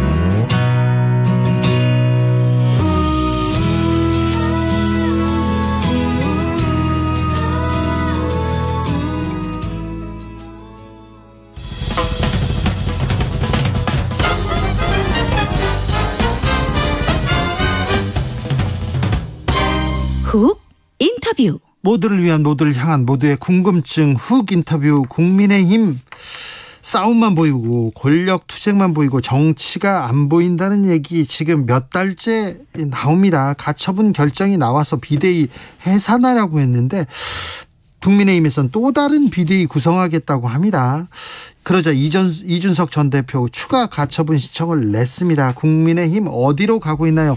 법대로 하고 있는지 물어보겠습니다. 전 국민의힘 상근부대변인 신인규 변호사 이야기 나눠보겠습니다. 안녕하세요. 네, 안녕하세요. 국바세 대표 신인규 변호사입니다. 네, 국바세가 뭡니까? 국민의힘을 바로 세우는 분들의 모임인데요. 네. 예, 지금 뭐 정당의 민주주의가 지금 많이 위협을 받고 있기 때문에 네. 그 문제의식을 가지고 모인 분들의 모임입니다. 국바세를 거기에 모인 분들이 가처분 신청 내신 거죠? 당원들이 1,558분이 냈고요. 네. 제가 소송 대리를 했습니다. 그러니까 신인규 변호사가 가처분의 초안을 잡았다, 그런 얘기를 들었는데 법원에서 신인규 변호사가 낸 그 생각을 그대로 받아준 겁니까? 뭐 저는 이제 아이디어 차원에서 몇 가지를 냈을 뿐인데 네. 그래도 재판장님께서 상세하게 결정문을 쓰셨거든요. 네. 그래서 제가 얘기했던 한 두세 가지 정도는 반영은 됐더라고요. 그래서 자, 어떤 부분이 핵심입니까? 그 정당의 자율권을 깨는 부분, 그러니까 예. 결국은 정당의 자율권 가지고 처음에 반대 측에서 논리를 많이 구성했는데 제가 주장했던 것은 대한민국의 헌법이라는 것이 명문 규정이 있습니다. 8조 제2항에 정당의 목적과 조직과 활동이 민주적이어야 한다라고 되어 있거든요. 그래서 그것이 저는 자유권보다 더 위에 있기 때문에 저는 이제 규제가 들어갈 것이다 이렇게 예상을 했었는데 그게 이제 쓰여져 있었고 또 하나는 상임정국위원회를 이제 많이들 들으셔서 아실 텐데 상임정국위에서 모든 걸 할 수 있는 것처럼 만능 치트키로 설명을 했었어요. 근데 저는 상임정국위원회가 가지는 권한의 내재적 한계 이 얘기를 했었는데 그게 또 판결문에 잘 반영이 됐더라고요. 자, 주호영 비대위원장 판사 출신입니다. 이분 신중하기로 유명하신 분인데 판결이 아니죠. 가처분이 나오자마자 가처분은 결정이라고 부릅니다. 결정이라고 말해야 됩니다. 결정이 나오자마자 헌법 정신을 훼손한 판결이다 이렇게 얘기했더라고요. 글쎄요. 헌법과 정당법과 당헌에 위반돼서 비대위원장 의결은 무효라고 결정문에 써 있거든요. 명확하게 써 있습니다. 근데 사법부가 헌법 101조와 103조에 의해서 법관이 법률과 양심에 따라서 독립돼서 심판한다고 돼 있거든요. 근데 그런 판단에 대해서 주호영 비대위원장은 과거에 판사를 지내신 분으로 제가 알고 있는데 자기 마음에 들지 않는 판결이 나왔다고 해서 이런 식으로 평가를 절하하시는 것은 매우 저는 좀 유감스럽게 생각을 합니다. 자, 국민의힘에서는 추석 전까지 새로운 비대위 출범한다. 그리고 당원 당규 개정해서 개정한다. 권성동 원내대표가 비대위원장 직무대행을 맡는다. 이렇게 결정했어요. 우선은 권성동 원내대표는 지금 직무대행만 몇 가지를 하는지 아마 본인도 헷갈리실 겁니다. 하도 직무대행이 많이 나와가지고 보는 사람들도 많이 헷갈리는데요. 제가 쉽게 설명하면요. 가처분 결정은 이런 겁니다. 사람을 누가 몽둥이를 가지고 때립니다. 그럼 안 되잖아요. 그래서 법원에서 사람 그렇게 몽둥이로 때리는 거 아니야 라고 얘기를 했더니 먼저 얘기하는 거예요. 그랬더니 가서 칼을 갖고 와서 사람을 이제 찔러버립니다. 그러니까 이제 비유하자면 그런 거예요. 그러니까 몽둥이로 사람을 때리지 말라고 했더니 그래 때리니까 시끄러웠지 않겠습니까? 가서 이제 흉기 갖고 와서 사람을 찔러서 이제 더 이상 소리 안 나게 하겠다라는 것이 지금 나오는 당원 당규를 바꿔서 사법부의 결정을 우회해서 자신들이 뜻을 관철시키겠다. 굉장히 심각한 겁니다. 참 너무 무섭습니다. 비유도 무서운데 그러면 지금 국민의힘에서 법을 안 지키고 있습니까? 법을 존중하지 않습니까? 지금 법을 안 지키는 게 아니라 헌법을 무시하고 있죠. 국민의힘에서? 헌법을 안 지키고 있지 않습니까? 지금 변호사님이 계신 국민의힘에서 저는 너무 안타깝게 생각하고요. 이것이 국민들께서 바라보실 때 또 정치적 평가도 받을 텐데요. 저는 매우 심각하게 국민들께서 이 부분은 받아들이고 계실 것이다. 왜냐하면 헌법을 안 지킨다는 것은 대한민국 공동체의 근간을 무너뜨리는 거거든요. 저는 매우 심각하게 바라보고 있습니다. 지금 신인규 변호사님은 국민의힘 전 상군 비대변인이시고 지금 국민의힘에서 활동하고 계신 거죠? 저 국민의힘 책임 당원입니다. 그렇습니다. 민주당 아니시죠? 저 열정열차를 제가 만들어서 대선 내내 가장 열심히 뛰었습니다. 알겠어요. 그런데 아무튼 국민의힘이 지금 헌법 가치를 지금 존중하지 않는다. 근데 이렇게 보셔야 돼요. 국민의힘도 당이라는 것이 여러 구성원들이 있기 때문에 헌법 가치를 무시하는 세력이 일부 있고요. 또 이거에 대해서 반대 목소리를 저같이 내는 사람도 다수가 있습니다. 알겠습니다. 그럼 지금 지휘부, 수뇌부는 지금 헌법을 안 지키고 있다니까요. 그렇습니까? 예. 자, 이준석 전 대표가 지금 이거 문제 있다. 권성동 원내대표가 비대위원으로 있는 것조차도 이거 안 된다. 비대위 효력 정지, 가처분 신청 추가로 제출했습니다. 이건 무슨 내용입니까? 저는 사실 이게 시급한 일이기 때문에 가처분은 빨리 제기를 해야 돼서 저는 시의적절했다고 보고요. 문제의 핵심은 이겁니다. 법원에서 비대위원장이 무효기 때문에 비대위원장의 직무를 정지했어요. 그러니까 주호영 원내대표는 지금 권한이 없습니다. 근데 권한이 없는 직책이라고 할 수 있는 무효인 비대위원장 자리를 지금 직무대행하겠다 그러거든요. 근데 무효인데 어떻게 직무대행을 합니까? 이게 하나의 문제고요. 그리고 우리 당원 당규 보면 어디를 눈 씻고 찾아봐도 비상대책위원장의 직무대행이라는 규정은 없습니다. 그런데 비대위원장은 법원에서 가처분 결정으로 비대위원장은 무효다. 효력 정지를 했지만 비대위원들은 안 했다. 이렇게 얘기를 하는 사람들이 있어요. 그거죠. 원내대표가 나는 직무대행만 사퇴하고 원내대표는 할 거야라는 불가능한 얘기를 하는 것처럼 지금도 비대위원장은 무효지만 비대위원은 유효야라고 주장하신다면은 법원이 비상상황이 아니라서 비대위하지 말라고 했거든요. 헌법 위반이라고 얘기했는데 본인들은 그것이 비상상황이라고 우기고 있는 것이고 비상상황이 아니라서 비상대책위원장이 지금 효력이 정지된 상황에서 그 밑에 있는 심지어 주호영 무효인 비대위원장이 임명한 비대위원들이 자신들은 행동을 하겠다? 그럼 그분들은 도대체 어떤 비상을 위해서 하고 있습니까? 라고 묻지 않을 수가 없습니다. 네. 왜 국민의힘은 이 문제를 해결하려고 하지 않죠, 지금? 아무래도 잘못을 시인하기 위해서는 용기가 필요하거든요. 근데 그 용기가 매우 부족하다고 저는 평가를 합니다. 그렇습니까? 계속해서 지금 국민의힘 지금 지도부하고 이준석 전 대표, 윤핵관과 전 대표 간에 이런 그 갈등이 계속되고 있는데 마무리될 기미가 보이지 않아요. 이제 뭐 조만간 마무리될 겁니다. 어떻게요? 이제 사법부에서 결정을 내렸고 이 사법부의 결정까지도 지금 우회해서 자신들의 목표를 이루겠다는 것이거든요. 이거 반헌법적이기 때문에 역사에 남겨야 되는 것이고 법원에서 저는 현명한 판단으로 제동을 걸어줄 거라고 확신을 합니다. 법원에서 가처분 결정을 내렸는데 그 헌법 무시라고 또 그렇게 가면 어떻게 합니까? 근데 일단은 현재 지금 비대위원들에 대해서는 효력이 있다라고 주장을 하고 있기 때문에 네. 거기에 대해서는 주호영 비대위원장의 무효인 것을 확인한 판결을 근거로 해서 비대위원들까지는 가처분을 걸면은 원상복구가 될 수밖에 없거든요. 원상복구가 된다는 뜻은 원내대표를 새로 뽑고 그분이 직무대행을 당원에 따라 맡으면서 이 지도부를 관리하는 것입니다. 그 원칙대로 돌아가야 됩니다. 원칙대로요? 원칙을 지켜야죠. 원칙을 안 지켜서 여기까지 온 거 아닙니까? 그러니까 다시 원상복구를 하고 원칙을 되살려야 되지 않겠습니까? 알겠습니다. 지난 주말에 또 의총에서 결의문 냈어요. 그리고 이준석 전 대표의 언행에 대해서 강력 규탄한다. 추가 징계하는 당 윤리 조속한 처리 촉구한다. 이렇게 얘기하던데. 뭐 저는 의총 만능주의를 저는 좀 경계해야 된다고 보는데요. 의총의 권한에 당 지도부를 흔들 수 있는 권한 1도 없습니다. 그래서 저는 당헌을 좀 찾아서 읽어보시기를 권하고 싶고요. 발언 가지고서 지금 계속 규제를 말하고 있는데요. 그 민주주의를 표방하는 정당은 발언을 가지고서 규제하기 시작하면 민주주의 못합니다. 그래서 저는 이준석 대표에 대해서 항의는 할 수 있어요. 왜 그렇게 말하느냐, 네. 왜 태도가 그러느냐라고 나무랄 수는 있겠습니다만은 저는 표현을 가지고 규제한다고 하면은 공평한 기준이 적용이 돼야 되는 것이기 때문에 이준석 대표 말고도 우리 당에서 문제되는 발언들을 하신 분들 많거든요. 전 그런 분들에 대해서도 그럼 규제를 할 것이냐. 저는 상당히 민주주의 정신과 매우 먼 행동이다. 저는 이렇게 규정하고 있습니다. 대통령이 출근길에 중지를 모은 결론 존중해야 한다 이런 얘기를 했는데 이 부분은 어떻게 보십니까, 변호사님? 저는 정당의 주인이 누구인지를 묻고 있고요. 정당의 주인이 국회의원이라고 보는 인식하에서는 민주주의가 이루어질 수 없는 것인데 그렇다면 의원총회에 권위를 부여해서 조용히 덮고 넘어가자라고 말할 수 있겠습니다만은 정당의 주인이 당원이라고 본다면은 이 결정은 완전히 잘못된 것이거든요. 그래서 저는 헌법 1조에서도 대한민국의 주권이 국민에게 있거든요. 당권도 당원들한테 있는 겁니다. 그 원칙대로 돌아가면은 이것이 총의가 모아졌기 때문에 그냥 덮고 넘어갈 수 있다. 그런 성질의 것이 아닙니다. 그것이 정당 민주주의라고 하는 법원의 결정의 취지이기도 합니다. 6466님께서 솔직히 이제는 누가 잘못한 건지 잘한 건지도 모르겠고요. 보고 있으면 눈살만 찌푸려져요. 7970님 명절 앞둔 서민들 먹고 살기 힘든데 여야 권력 다툼에 정신없네요. 특별히 정부 여당 지금 뭐 하고 있는지 지금 정부 국민의힘의 다툼 그 내홍에 국민 민생은 아예 빠져 있지 않습니까? 왜 그래요? 저는 이런 시청자분들의 말씀에 저는 참 송구하고 죄송하다는 말씀을 일단 드리고 싶고요. 이게 사실 먹고 사는 문제 저도 시급하다는 거 누구보다 압니다만은 과거 독재 정권도 경제는 잘했기 때문에 정치는 독재를 해도 우리가 넘어가지 않지 않습니까? 전 잘못됐다고 보거든요. 네. 지금도 마찬가지입니다.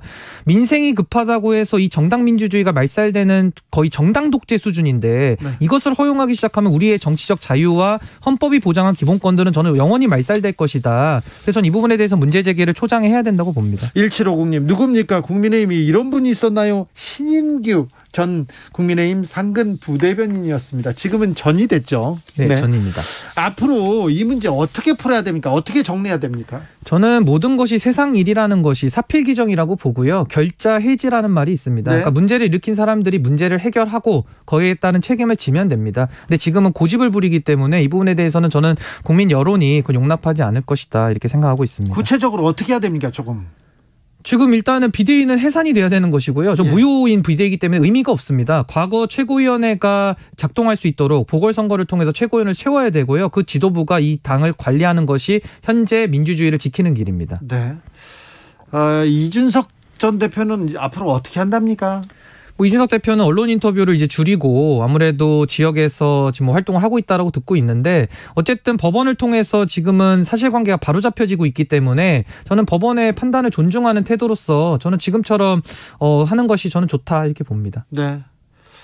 이준석 전 대표와 윤석열 대통령은 화해할 수 있을까요? 뭐 그건 두 분에게 달려있기 때문에 그건 제가 뭐라고 말할 수는 없습니다만은 네. 사실 원칙이 무너진 상황 속에서는 그런 네. 화해나 이런 부분에 대한 것보다는 원칙을 바로 세우면 그런 화해와 같은 것들은 좀 감정적인 거 아니겠습니까? 저는 알아서 따라올 것이다. 저는 이렇게 보고 있습니다. 민주당은 어떻게 보고 계십니까? 저 지금 국민의힘은 민주주의가 무너지고 있어서 참 문제인데 민주당은 민주주의가 아예 사라졌죠. 그러니까 거의 뭐 1인 지배 체제가 이제 완성이 되는 것 같은데 1인 지배라니요? 저는 이재명 후보의 대표가 된 거에 대해서 전 책임정치 실정이라고 저는 비판을 안 할 수가 없습니다. 어떤 부분에서요? 대선에서 패배했고 지선에서 패배한 사람이 정치적 책임과 반성과 성찰에 대한 거 전혀 없이 또 당대표가 나와서 77.77을 받는다는 것이 저 같은 평범한 시민의 눈에서는 굉장히 의아하게 보이고 과연 저 당에서 쓴소리를 할 수 있을까? 용기를 낼 수 있을까? 저는 의구심이 많이 들고 있습니다. 아니 민주당원들이 원한다지 않습니까? 민주당원들은 이재명 체제가 좋다고 하지 않습니까? 근데 원래 목소리라는 것이요. 우리 네. 국민의힘처럼 다양한 목소리가 있는 것이 민주주의고요. 네. 그런 다양한 의견의 경쟁을 통해서 저는 좀 더 좋은 대안을 도출할 수 있다 이렇게 보고 한 명에게 권력이 쏠리면요. 모든 권력이 집중되면은 망가지는 겁니다. 저는 민주당이 180석을 가지고 국회를 망가뜨렸던 과거 사례를 봐도 힘의 집중이 꼭 좋은 것은 아니다. 저는 이렇게 말씀드리고 싶습니다. 지금 국민의힘의 갈등은 민주적인 건가요? 지금 민주주의를 지키기 위해서 많은 당원들이 고군분투하고 있거든요. 아까 변호사님 아까 뭐 헌법 가치 훼손이다, 헌법 위반이다 이렇게 무시다 이렇게 얘기해놓고 갑자기 이렇게 민주주의를 지킨다고 하시면 어떡해요? 저 국민의힘 바로 세우기 위해서 지금 네. 잠도 못 자고 열심히 일하고 있습니다. 그렇습니까? 네. 속보입니다. 검찰에서 공직선거법 위반 혐의로 최재형 의원 불구속 기소했습니다. 어떤 내용인지는 자세히 나중에 저희가 시간을 갖고 이렇게 얘기해 보겠습니다. 국민의힘이 국민들한테 좀 돌아와야 될 텐데 지금은 조금 동떨어져 있습니다. 많이 동떨어져 있는데요. 네. 제가 국민의힘 당원으로서 네. 국민의힘 한번 잘 똑바로 바로 세워보겠습니다. 그렇겠습니까? 열심히 해보겠습니다. 지켜보겠습니다. 네, 감사합니다. 지금까지 전 국민의힘 상근 부대변인이었습니다. 신인규 변호사 이야기 들었습니다. 감사합니다. 네, 감사합니다. 정치 피로, 사건 사고로 인한 피로, 고달픈 일상에서 오는 피로. 오늘 시사하셨습니까? 경험해보세요. 들은 날과 안 들은 날의 차이. 여러분의 피로를 날려줄 저녁 한 끼 시사 추진우 라이브.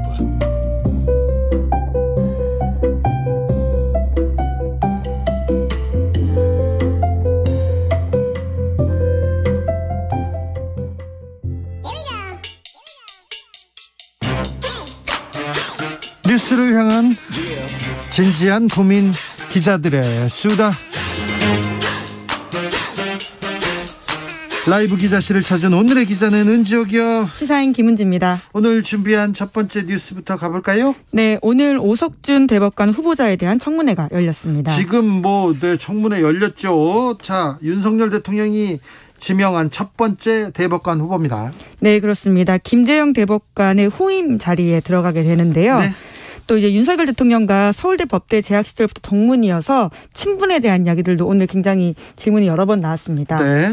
관련해서는 본인이 이제 그렇게까지 친하진 않다라는 취지 이야기들을 했었는데요. 네. 대학교 1학년 선후배 사이라서 학교 다닐 때부터 알고 지냈다. 사법시험도 기간이 겹쳐서 함께 했다는 것뿐이지 같이 공부하면서 질문을 주고받는 사이는 아니다. 이렇게 밝혔는데요. 네. 하지만 오늘 이제 이런 이야기는 했습니다. 대학 다닐 때도 술을 같이 나누곤 했었고 이후에도 보통 저녁에 만나게 되는 경우에는 술을 곁들이는 경우가 있을 수밖에 없었다라고 하면서요. 윤 대통령 결혼식에도 참석한 바가 있다라고 밝혔습니다. 네, 가까운 사이는 맞습니다. 네, 이제 그런데 이번에는 특히나 이제 행정법원에 근무했던 시절의 판결 관련해서 집중적으로 야당 의원들이 따져 물었었는데요. 네. 관련 판결들에 대해서 좀 준비를 해왔습니다. 네. 특히나 이제 가장 논란이 오늘 나와서 기사가 많이 나왔던 내용은 800원. 네, 800원 500원 횡령 버스 기사를 해고한 것에 대한 입장을 물어본 것이었는데요. 네. 특히나 이제 이탄희 의원이 관련해서 그 해당 버스 기사를 좀 더 추가 취재를 한 것으로 보입니다. 네. 그래서 그 사람이 지난 10년 동안 잘리고 나서는 직업도 못 구했고 막노동하고 쓰레기 줍고 다니면서 5가정을 부양했다. 이걸 알고 있느냐라고 물었다라고 하는데요. 네. 잘 모르고 있다라고 하면서 본인이 이제 논란이 많이 된 것은 알지만 그 부분에 있어서는 좀 마음이 무겁다 이렇게 이야기를 했습니다. 예. 이제 그러면서 이탄희 의원이 이제 또 다른 사건에 대해서 형평이 맞지 않다라는 취지의 지적들을 좀 했는데요. 검사가 면직됐는데 구제해준 사건도 있고 국정원 고위공직자가 향응을 받고 금품을 갈취한 사건도 구제해줬다. 그런데 버스 기사에 대해서는 해고가 정당하다고 이야기하고 이런 고위직 공무원에 대해서는 좀 다른 잣대를 들이댄 게 아니냐 이렇게 지적을 했다라고 하는데요. 네. 이 사건들을 보면 2009년에 불법 성매매 등이 이뤄졌던 유흥주점에서 4번에 걸쳐서 85만 원 상당의 금품을 받았던 검사가 면직됐던 사건이었다라고 하고요. 예. 국정원 사건 같은 경우에는 피감기관으로부터 2011년에 성접대를 받았던 국정원 직원 사건이라고 하는데 그 두 사람은 근데 봐줬어요? 네, 이제 구제해줬다라고 지적을 하고 있습니다. 예. 이제 이에 대해서 오 후보자는 오랫동안 재판하면서 나름대로 가능한 범위 내에서 사정을 참작하려고 했는데 미처 살피지 못한 부분도 있었던 것 같다. 이렇게 이야기를 했습니다. 미처 살피지 못한 부분도 있었던 것 같다. 판사로서는 굉장히 사과하고 반성하는 듯한 목소리는 맞습니다. 근데 이제 다만 그 지난 시간에 버스 기사의 삶이 복원되지는 않는다라는 지점에서 네. 좀 비판을 할 수밖에 없는 지점이 있는 것 같은데요. 판결에 있어서 조금 더 다른 잣대에 대한 앞으로의 대법관으로 좀 잣대들은 필요하지 않나라는 생각이 들긴 합니다. 네. 뿐만 아니라 또 서울시교육청 교장 승진에 있어서 현금 500만 원 받았던 인사 담당관에게 그 돈을 줬던 혐의로 벌금형 선고받았던 교감에 대해서도 파면이 부당하다 이런 선고를 한 적이 있다라고 하거든요. 부당해요? 돈은 네. 뇌물을 줬는데? 네, 이제 실제로 이제 이거 500원 이상의 뇌물 공여는 파면이라고 하는 교육청 징계 기준이 법원에 기속하는 효력이 없다. 이렇게 아주 법적인 잣대를 들이댔다라고 하는데요. 네. 하지만 2심, 3심에서는 이게 다 뒤집어져서 파면이 정당하다고 나왔다라고 합니다. 1심에서 그 판사님께서 내린 판결이 좀 부당하다. 2심에선 바뀌고 대법원에서도 바뀌었군요. 네, 이제 아무래도 고위직 혹은 화이트 칼라 범죄와 관련해서는 조금 덜 날카로운 잣대를 댄 게 아니냐 이런 비판들이 있을 수밖에 없는 상황이었는데요. 그렇죠. 그것 말고도 이제 2년 8개월 동안 연구 용역 자금 2억 7천만 원 횡령했던 대학 교수가 있는데요. 이걸로 이제 주식 투자 이런 데 썼다라고 합니다. 네. 벌금 1,000만 원 선고받았다라고 하는데 이 사람 해임도 부당하다라는 판결을 했다라고 해요. 자, 그러니까 검사, 국정원 요원, 그리고 교수, 또 교수, 예, 교장, 교감이죠. 예, 이런 사람들은 이렇게 한테는 좀 관대한 잣대를 이렇게 들이댔군요. 네, 이제 근데 이 사건도 항소심에선 뒤집어졌습니다. 그래요? 네네. 어떻게 판결하셨지? 이 오석준 대법관 후보자는 대법원장이 될 가능성이, 내년에 대법원장이 될 가능성이 매우 높습니다. 그래가지고 잘 따져봐야 되는데, 부자들이나 힘 있는 사람들은 변호사를 판사하고 맞춤형으로 이렇게 친분이 있는 사람들을 이렇게 고용해가지고 이 죄를 줄이곤 하는데, 이런 분은 아니었으면 그런 것 때문에 이런 전관이나 가까운 변호사 때문에 이렇게 뜻이 바뀌거나 자기의 기준이 바뀌거나 그러진 않았겠지요. 네, 본인도 이제 성찰하겠다는 취지 이야기를 오늘 했다라고 하는데요. 네. 하지만 이제 원심이 상급심에서 이제 그대로 인정된 사건들 같은 경우에는 또 판결 내용을 존중할 필요가 있다 이런 취지의 주장도 했다라고 합니다. 네, 알겠습니다. 네. 말은 이렇게 신중하게 이렇게 공손하게 하는데 어떻게 되는지 좀 지켜보겠습니다. 다음 만나볼 뉴스는요. 네, 윤석열 대통령 취임식 초청자 명단을 둘러싸고 소위 미스테리가 계속되고 있습니다. 미스테리요? 네, 이제 이게 있냐 없냐 가지고 계속 말이 바뀌고 있는 상황이어서 처음에 명단이 없다고 얘기하지 않았나요? 네, 이제 그러니까 이 명단이 왜 논란이 되고 있냐면요. 네? 이제 김건희 여사와 가까운 사람으로 보이는 이들이 초청됐다라는 지점들, 특히나 이제 도이치모터스 주가 조작 사건에 연루됐던 대표의 아들이나 극우 유튜버, 그리고는 장모 통장 잔고 위조 공범 이런 사람들이 좀 초청되었다라는 보도가 있어서, 그러면 이거 좀 명단을 가지고 와라라고 그렇죠. 언론사와 그리고는 의원실, 국회가 그런 요청을 할 수 있는 곳이기 네. 때문에 있었는데요. 처음에는 파기할 수 없다라고 했었습니다. 네. 왜냐하면 개인정보이기 때문에라고 했던 파기했다고 막 건데요. 하더라고요. 네, 그런데 어제 이제 KBS 보도에 따르면 이제 정부가 윤석열 대통령의 취임식 초청자 명단을 보관하고 있다. 이렇게 보도가 나왔고요. 게다가 정부는 각 기관으로부터 공문으로 접수한 초청자 명단을 보관 중이고 국가기록원으로 이관을 추진하고 있다. 이렇게 밝혔습니다. 뭐 명단이 나오기도 했어요. 다른 네, 언론사에. 심지어 언론사의 한겨레 신문이 추가적인 보도들을 한 바가 있거든요. 근데 이제 공식적으로 보관하고 있지 않고 그것은 법에 따라서 다 파기했다라고 했던 건데요. 이게 좋지 않아요. 말이 계속 바뀝니다. 네, 이제 게다가 이제 KBS 보도에 따르면 이제 오영환 의원실 질의에 대해서 아까와 같은 이야기를 했다라고 하는 건데요. 공문으로 접수했던 초청자 명단은 공공기록물관리법에 따라서 국가기록원으로 이관 추진 중이다. 심지어 이제 초청장이 발행된 사람이 구체적인 숫자도 나왔는데요. 44,570장이라고 합니다. 네. 네, 이제 이에 대해서 왜 자꾸 말이 바뀌냐 이런 이야기가 나올 수밖에 없어서요. 오늘 국회에 출석했던 이상민 행안부 장관이 실무자가 잘못 이야기한 거다 이런 식의 이야기를 했습니다. 이것도 나빠요. 네, 이제 지금 초청자 명단 같은 경우에는 공문 접수가 있고 인터넷 이메일로 신청과 추천 명단 이렇게가 있는데 네. 후자가 지금 다 파기가 된 거다라는 식의 이야기를 하면서 앞에 것들은 대통령 기록물로 이관 작업하고 있다라고 밝히긴 했습니다. 매우 논란에 대처하는 대통령실의 자세 굉장히 좀 아마추어 같습니다. 문제가 드러나면 이거는 어떻다 이렇게 적극적으로 해명하지 않고 말을 좀 돌립니다. 계속 돌립니다. 이 취임식 참석자 명단에서도 계속 말을 바꾸고요. 몰랐다. 실무자가 잘못 설명한 것 같다. 이렇게 얘기합니다. 김건희 여사의 논문 그리고 주가 조작에 대해서도 계속해서 논란에 대응하지 않고 그냥 말을 바꾸는 얘기를 계속하고 있는데 이런 태도 굉장히 부적절합니다. 부적절하고 걱정만 안겨준다는 거 이거 누가 결정한 건지는 모르겠지만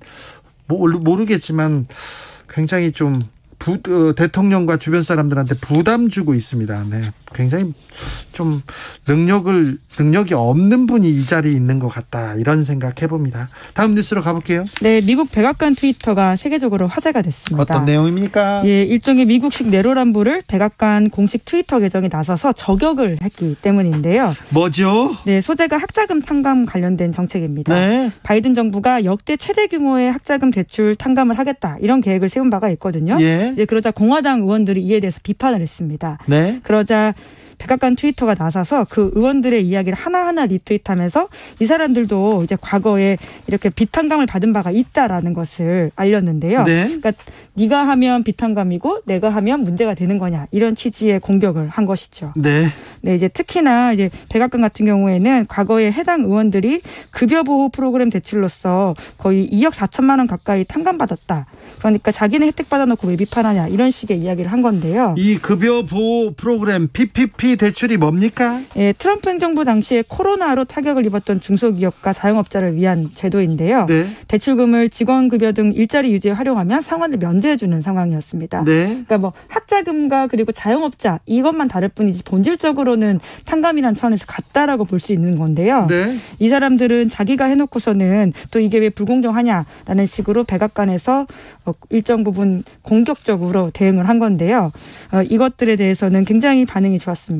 네. 전 세계적으로 77만 명 이상이 좋아요를 눌렀고 27만 명 이상이 리트윗을 했다라고 하는데요. 네. 세계적으로 실시간 트렌드에 오를 정도의 숫자라고 보시면 됩니다. 그런데 그럼 의원들도 좀 반발하거나 그러지 않습니까? 네, 이제 계속해서 이제 바이든 행정부 이제 특히나 중간 선거가 다가오고 있기 때문에요. 계속 공격을 하고 있긴 한데요. 하지만 이러한 바이든 정부의 정책에 대해서 또 호응도 그만큼 있는 상황이라서 굉장히 첨예한 쟁점이 되고 있다라고 보시면 될 것 같습니다.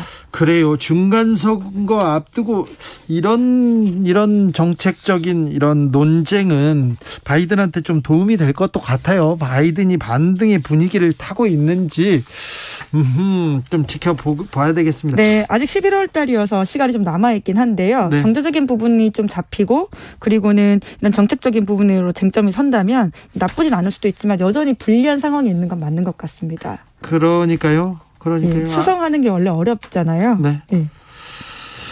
그래요. 그래도 민주당에서는 미국 민주당 바이든 행정부는 뭔가를 내놓고 있습니다. 특히 정책을 가지고 논쟁하기 시작했습니다. 네.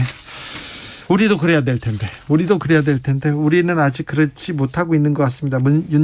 윤석열 정부가 어떤 정책을 놓고 민주당과 이렇게 토론하고 논쟁하는 모습 보고 싶습니다. 기자들의 수다 시사인 김은지 기자와 함께했습니다. 감사합니다. 네, 고맙습니다. 교통정보센터 다녀올까요? 김민희 씨. 최근 정체가 빠르게 늘면서 곳곳으로 정체가 심한데요. 경부고속도로 서울 방면으로 구미나들목 진출램프 갓길에서는 승용차 단독 사고를 처리하고 있습니다. 이후로 충청권 회덕분기점 부근 3, 4차로에서는 장애물을 처리하고 있고요. 그 후로는 양재부터 반포 사이로만 속도 줄여 지납니다. 청주 영덕고속도로 청주 쪽으로 동상주 나들목 진출램프 1차로에서도 화물차 관련 사고를 처리하고 있습니다.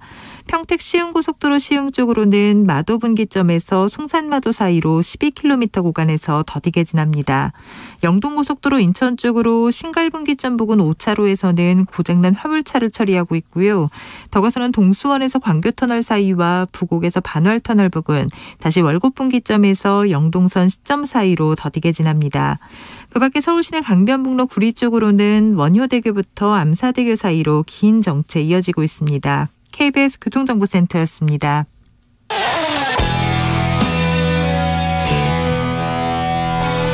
스치기만 해도 똑똑해진다.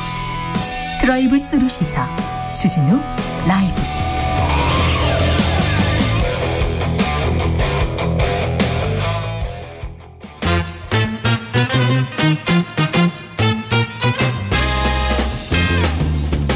뉴스와 화제, 여론조사와 빅데이터로 집중 분석해 보겠습니다.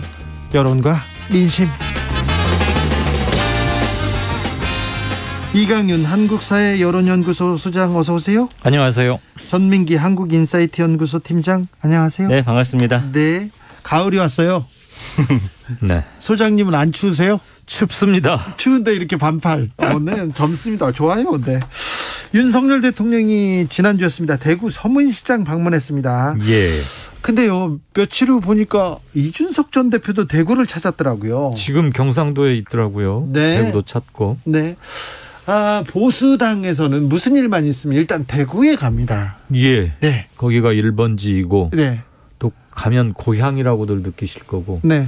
이명박 정부 시절에 제가 그때 이제 이명박 대통령이 정권을 잡으니까 대구 분들, 경북 분들이 뭐 엄청나게 이제 중요한 자리에 올라가지 않습니까? 그런데 그 대구 분 그 권력자들이 모인 자리에 갔는데 대구냐고 물어보더라고요. 대구면 대구, 아니면 안 된대요. 그냥 옆에 있는 분이 어머니가 대구야 이렇게 얘기해가지고 이렇게 그래 대구야 그럼 대구 이렇게 얘기하더라고요. 지금 윤 대통령이나 아닙니다. 이준석 전 대표나 보수층 지지를 확고화하는 게 어느 때보다도 절박하고 필요한 상황 아닙니까? 예. 결국 묘하게 경쟁 관계에도 들어가 있기도 하고. 네. 그러니까 서로가 그런 현실적 필요가 너무 강하기 때문에 보수 지지층의 본산이라고 할 수 있는 대구에 가서 서문시장, 대구 하면 또 서문시장이나요? 왜 또 서문시장? 모르겠어 정말. 남대문 시장 같은 데인가? 몇 년 전부터 그 동구, 서구, 남구 다 있는데 꼭 서문시장으로 가요. 박근혜 대통령도 서문시장에 그렇죠. 이렇게 했던 것 같아요. 아무튼 거기에 가서 지지층 확보 또는 다잡기, 존재감 각인 뭐 이런 거겠죠. 네, 민심을 좀 잡고 있는지 잘 모르겠습니다. 그런데 이준석 전 대표한테 가처분으로 지금 한 방 맞은 것 같아요. 국민의힘에서는 지금 그 문제로 계속해서 지금 토의를 하고 있는데 뾰족한 수 나오지 않습니다. 그런데 경찰이 성상납 의혹 받은 이준석 전 대표 조만간 소환할 예정이다, 이런 보도가 나왔습니다. 예. 이 전 대표 경찰 수사를 받는 이 전 대표는 탄압받는 분위기 굉장히 이렇게 보여주고 있어요. 예. 그거에 관련된 여론조사 하나 있으니까 우선 숫자 먼저 말씀드리고, 우선 이준석 전 대표가 받고 있는 성상납 혐의 건에 대한 공소시효는 다음 달 말 9월 말로 예정이 돼 있습니다. 9월 말입니다. 얼마 남지 않았습니다. 수사를 계속 7, 8달 해왔는데 아직 진전이 별로 없는데 한 달 남은 거 좀 빠듯하게는 느낄 거예요. 최근에도 뭐 경찰에서 수사하니 아니면 이런 말도 나오는데 이준석에 대한 경찰 수사의 여론은 일단은 팽팽합니다. 그거 당연히 정당이 해야 할 수사다 45.6%. 네. 그 정치적 탄압 같으다 42.7%. 네. 오차범위 내죠. 뉴스토마토가 여론조사 전문가 미디어 토마토에 의뢰해서 지난 23일, 24일 이틀간 조사했고요. 1,018명 대상 조사했습니다. 여론조사 심의위원회 홈페이지 보시면 되겠고요. 네. 재미있는 게 연령별로 상당히 차이를 보이는데 네. 20대, 30대 흔히들 이준석의 지지 계층이라고들 알고 있잖아요. 네. 20대, 30대 그리고 60대 이상층에서는 그 수사 정당하다는 응답이 많습니다. 20, 30대가 정당하다. 이거 탄압이 아니라 정당하다. 해야 한다. 20, 30대는 공정. 그거죠. 20, 30대는 이준석이고 삼준석이고 한때는 우리를 대변했을 망정 네. 이런 모종의 혐의를 받고 있다면 네. 벗기 위해서든 또는 잘못한 게 있으면 벌을 받든 간에 확실히 조사를 하자라는 거고 예. 2030이 갖고 있는 공정에 대한 것을 또 한번 엿볼 수 있는 점 같고요. 네. 40대에서는 이거 정치적 목적 수사다라는 의견이 상대적으로 높습니다. 참고로 40대에서는 민주당 지지층이 좀 지지세가 강한 것이죠. 네. 지역별로도 재밌는데 서울과 부울경에서는 이 수사 정당하다라는 의견이 많습니다. 네. 반면 호남에서는 야 그거 이준석이 꾸짖으려고 정치적 목적으로 하는 거 아니야? 이렇게 확연히 그런 견해가 높습니다. 그래요. 정치 성향별로도 보면 보수층에서는 정당한 수사다라는 응답이 무려 59.7%예요. 네. 보수층에서. 네. 아까 2030에서도 그랬는데 네. 보수에서 59.7이고 반면 진보 아니다. 이거 탄압이다는 29.4. 그러니까 소수점 제하고 이렇게 하면 60대 30. 거의 더블 스코어 차이가 나죠. 반대로 진보층에서는 이 수사 정당하다 32.2. 정치적 목적에 의한 것이다 57. 거의 더블 스코어 차이인데 보수와 진보가 이번 사건 수사를 보는 시각은 완전히 정반대로 나타나고 있습니다. 그러면 반면 하나만 더. 중도층은 어떻게 보고 있느냐. 정당하다 44.3.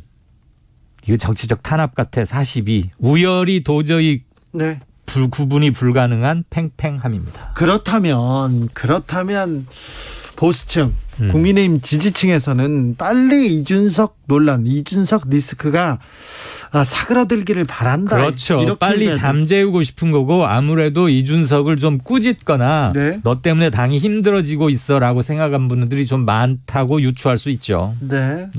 빅데이터로 한번 가봅시다. 네, 8월 22일부터 8월 29일 일주일 동안 커뮤니티 블로그, 뉴스, 인스타그램, 트위터, 텍스트 마이닝 기법으로 했습니다. 텍스트 데이터에서 가치와 의미가 있는 정보를 찾아내는 기법을 사용을 했고요. 네. 이준석 전 대표 경찰 수사 관련해서는 사실 경찰에 대한 비판이 이 문장으로는 좀 많습니다. 그래서 너무 신중하고 황당하다. 그래서 가장 많이 지금 퍼날라지고 있는 그런 글이 있거든요. 그러니까 온 국민들 눈과 관심이 이준석 성상납과 증거인멸에 관한 경찰 수사를 향하고 있는 걸 경찰은 왜 모르느냐. 언제까지 방황할 것이냐. 빨리 결과를 내놓아라. 뭐 이런 식의 반응들이 좀 많아요. 네, 그런 반응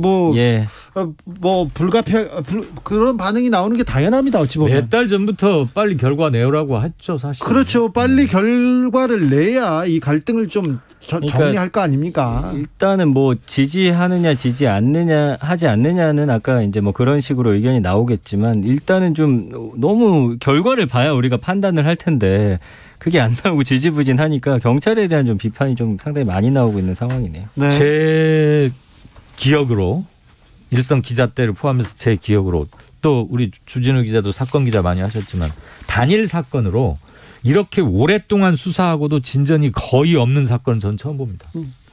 등장인물이 그렇게 수십 명이 있는 복잡한 것도 아닌데 네. 거기까지만 말씀. 오래 하고도 이상한 결론 내는 경우도 많아가지고 경찰이 많은 수사권, 많은 권한을 받았어요. 최근에 늘어났죠. 그렇죠. 그렇다면 그 능력을 좀 보여줘야 되는데 이런 사건들 깔끔하게 하나씩 정리해 가면서 자기네들 능력을 보여줘야 되는데 뭐 하고 계신지 잘 모르겠습니다. 경찰 분들 좀 고생하시겠지만 뭐 길어지면 길어질수록 정치권의 눈치를 보는 걸로밖에 국민들은 좀 판단하기 어려울 것 같습니다. 6823님께서 서문시장이 대구 중심지에 있고요. 또 서문시장이 다른 시장보다 규모가 좀 커서 그런 것 같습니다. 이렇게 얘기하시면 잘 몰라서 죄송합니다. 네, 아닙니다. KBS 뉴스 속보 하나 알려드리겠습니다. KBS 전국 노래자랑이 있습니다. 새 진행자의 방송인 김신영 씨가 이렇게 선정됐다고 합니다. 정말요? 젊은 코미디 하시는 여성분. 예. 네, 그런 것 같습니다. 의외의 결정이네요. 왜 그렇게 놀래요? 아니, 전혀 예상을 못했기 때문에. 네. 예.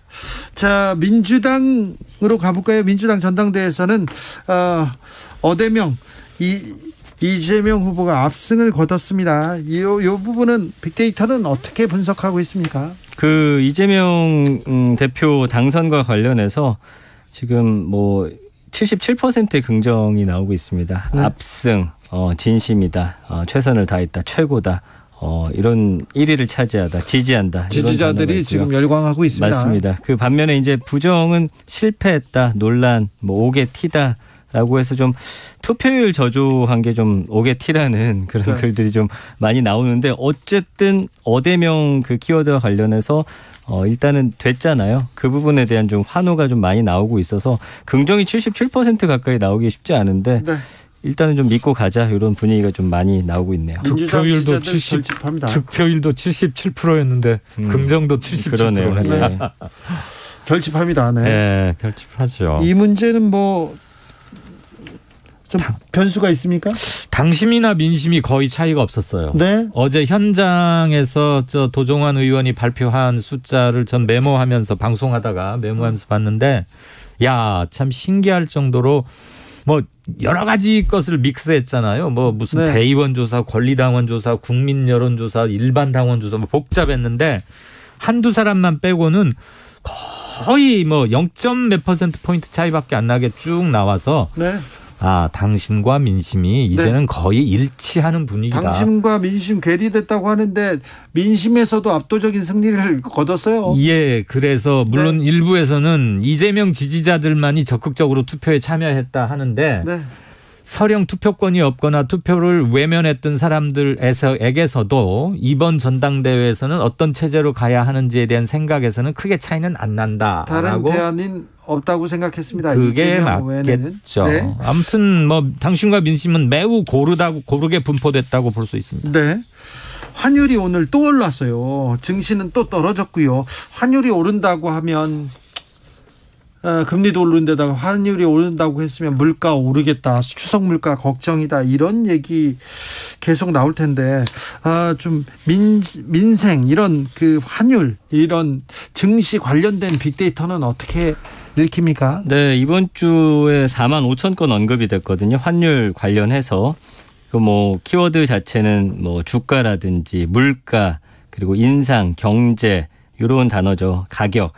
결국에는 이제 환율 올라가는 부분과 관련해서 물가 상승이라든지 주식하시는 분들 좀 많이 이제 신경 쓰시고요. 경제에 또 어떤 악영향 미칠지 이 부분에 대해서 좀 많이 우려를 하는 목소리가 나오고 있고요. 보면은 부정이 58%인데요. 경기 침체라든지 뭐 환율 급등, 폭망, 비싸다, 우려, 뭐 악용하다 이런 단어들이 이제 부정으로 등장을 하고 있고요. 그다음에 뭐 기대라든지 강세 뭐 이런 단어가 이제 나오는데 주식 장가 관련해서 사실은 환율이 최근에는 주식이랑 많이 이제 연결이 돼가지고 왜냐하면 미국 주식도 투자하시는 분들이 많기 때문에 그 부분에 대한 또 긍정 여론도 상당히 있는 부분이 있습니다. 그렇네요. 예. 그 환율이요. 약 한 달 전에 1,305원, 7원 이 정도 했어요. 1,300원 돌파할 때도 아이고 이거 높은데 얘기했어요. 그랬는데 지금 불과 한 달 사이에 한 53, 4원쯤이 올랐어요. 예. 이거 퍼센트로 따지면 어마어마한 겁니다. 이렇게 단기간에. 그리고 증시는 빠지고 있죠. 네. 환율이 오른다는 얘기는 우리 한국 돈 가치가 떨어지고 있다는 얘기잖아요. 예. 그 말은 우리 국민들이 갖고 있는 자산이 줄어들고 있다. 가만히 있는데도 저절로 준다는 얘기고. 또 하나 금리가 올라가다 보면 가계부채와 그에 따른 이자가 팍팍 늘어납니다. 예. 근데 미국은 뭐 0.75%씩 또 올릴 수도 있다 그러는데 우리는 0.25% BP 그렇게 오르긴 하지만 가랑비에 옷 젖는다고 벌써 지금 4번 연속 올라가지고 자산 감소, 한국 돈 가치 하락, 금리 인상에 따른 이자 증가 이 세 가지가 늘 함께 다녀요. 이렇게 되면 어렵게 사시는 분들은 말할 필요도 없고 비교적 자산 배분을 하고 있다고 생각하는 중산층들까지도 단기간에 심각한 위험에 노출이 되는데 문제는 환율 하락 및 인플레, 고물가가 몇 개월 사이에 잡힐 가능성이 그닥 높아 보이지 않는다. 그래서 정부는 특단의 대책을 세워야 한다. 중산층까지 경제 위험에 아무 무방비 상태로 노출되면 우리 경제는 완전히 휘청거릴 수밖에 없습니다. 네. 5021님께서 이번 추석은 더도 말고 덜도 말고 한가위만 같아라. 올해도 기상상황과 물가 상승, 정치 상황 때문에 우울한 추석 명절 될 것 같습니다. 더도 말고 덜도 말고 한가위만 같아라. 이런 말이 조금 사라졌어요. 요새는 그런 얘기 안 해요. 맞습니다. 조혜숙님, 경제나 물가나 기후위기나 국민들만 걱정하는 것 같아요.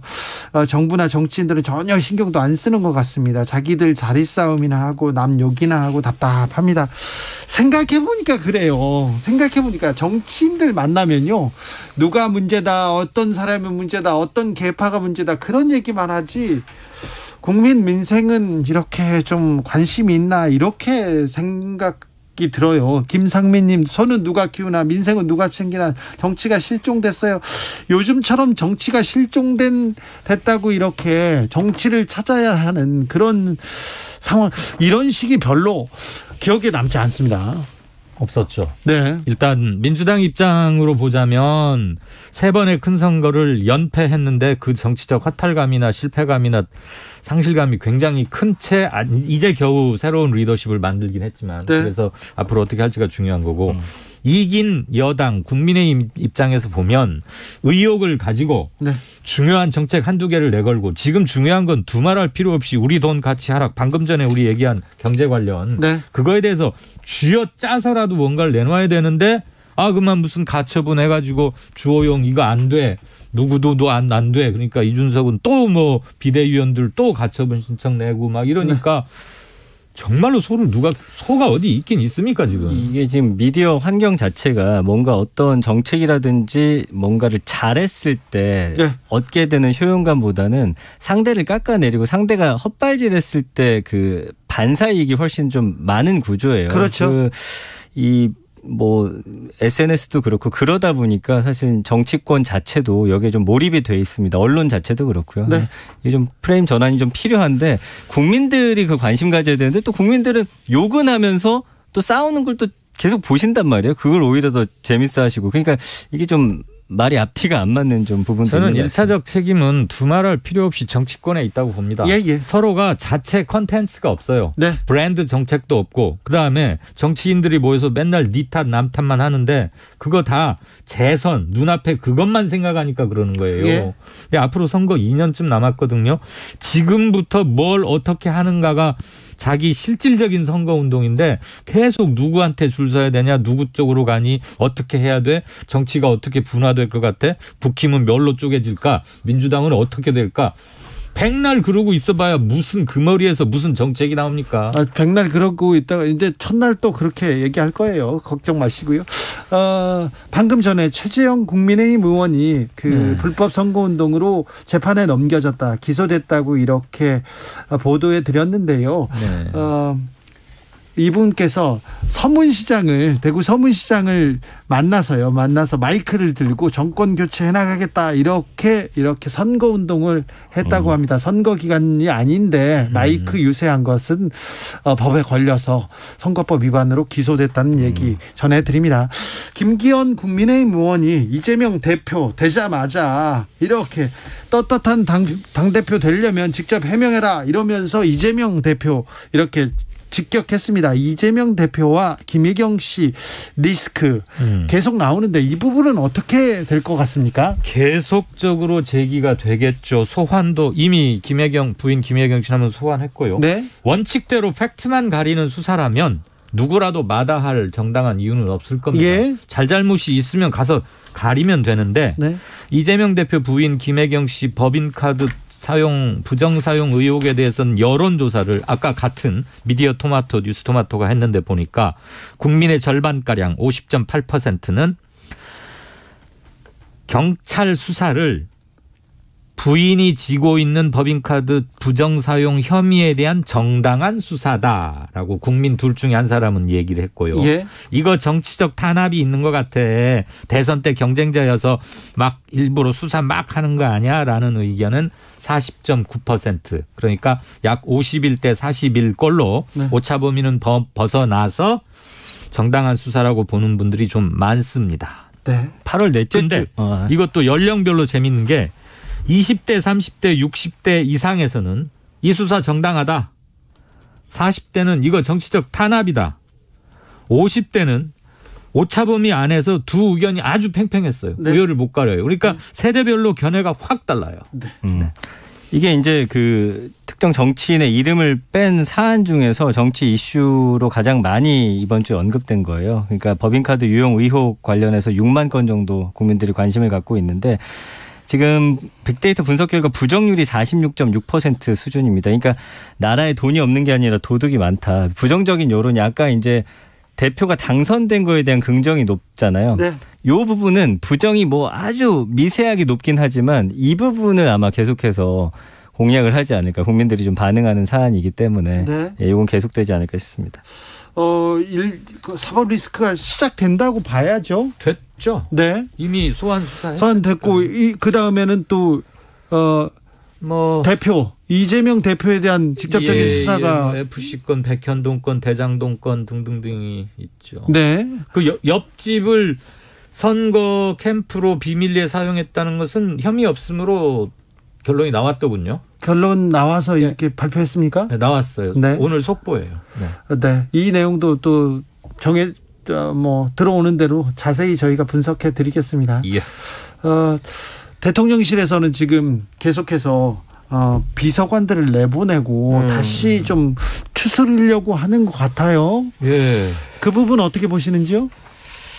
우선 비서관들 이름 아는 분들이 거의 없어요. 그래요? 수석 비서관도 잘 모르는데. 네. 물론 일을 비서관들이 중추적으로 한 건 맞습니다. 네. 그리고 그중에 자격이 없는데 이른바 사적 채용이라거나 뭐 한 게 있거나. 그런 사람들이 유용하죠. 결정적으로 이를테면 관악구 신월동의 그 반지하 참사 현장에 가서 이상한 그 카드 뉴스인가를 만든 이런 사람들은 정말 공감 능력이 제로 아닙니까? 이런 사람들은 당연히 문책을 해야 하는데 네. 중요한 건 국정의 커다란 틀과 아웃라인을 잡고 무게중심을 잡고 크게 가르마를 타는 역할을 하는 대통령께서 좀 생각을 바꾸면 그 밑에 비서관들도 거기에 따라가려면 하고 또 문제가 있는 사람들은 수시로 바꾸는 건 맞습니다. 네. 비서관이 3대째 물러가는 명문 무슨 대작도 아니고요. 다만 이런 것들이 실질적으로 체감될 수 있도록 정부 스탠스의 태도도 변화하고 정책도 바뀌어야 한다고 봅니다. 대통령실에 대해서도 빅데이터가 좀 읽습니까? 지금 이번 주 이슈 한 6위 정도가 되고 있는데요. 지금 이실장 5수석 체제였던 걸 이제 이실장 6수석 체제로 확대 개편했잖아요. 네. 그래서 여기 실제 빅데이터 상으로는 대통령실 개편 관련해서 소통, 혼선, 취약, 민심 이런 키워드들이 보이는데 아직까지는 인사 관련해서는 부정적인 그 기존의 여론을 뒤집고 있는 상황은 아니어서 한 60% 정도 부정적인 키워드로 등장을 하고 있습니다. 네. 인사 개편은 또 어떻게 대통령실 인사 개편은 어떻게 또 반응할지 또 지켜보겠습니다. 여론과 민심 읽어봤습니다. 이강윤 소장 그리고 전민기 팀장 오늘도 감사했습니다. 고맙습니다. 네, 주진우 라이브는 여기서 인사드리겠습니다. 돌발 퀴즈의 정답은 아르테미스였습니다. 아르테미스. 그리고 저는 내일 오후 5시 5분에 돌아오겠습니다. 지금까지 주진우였습니다.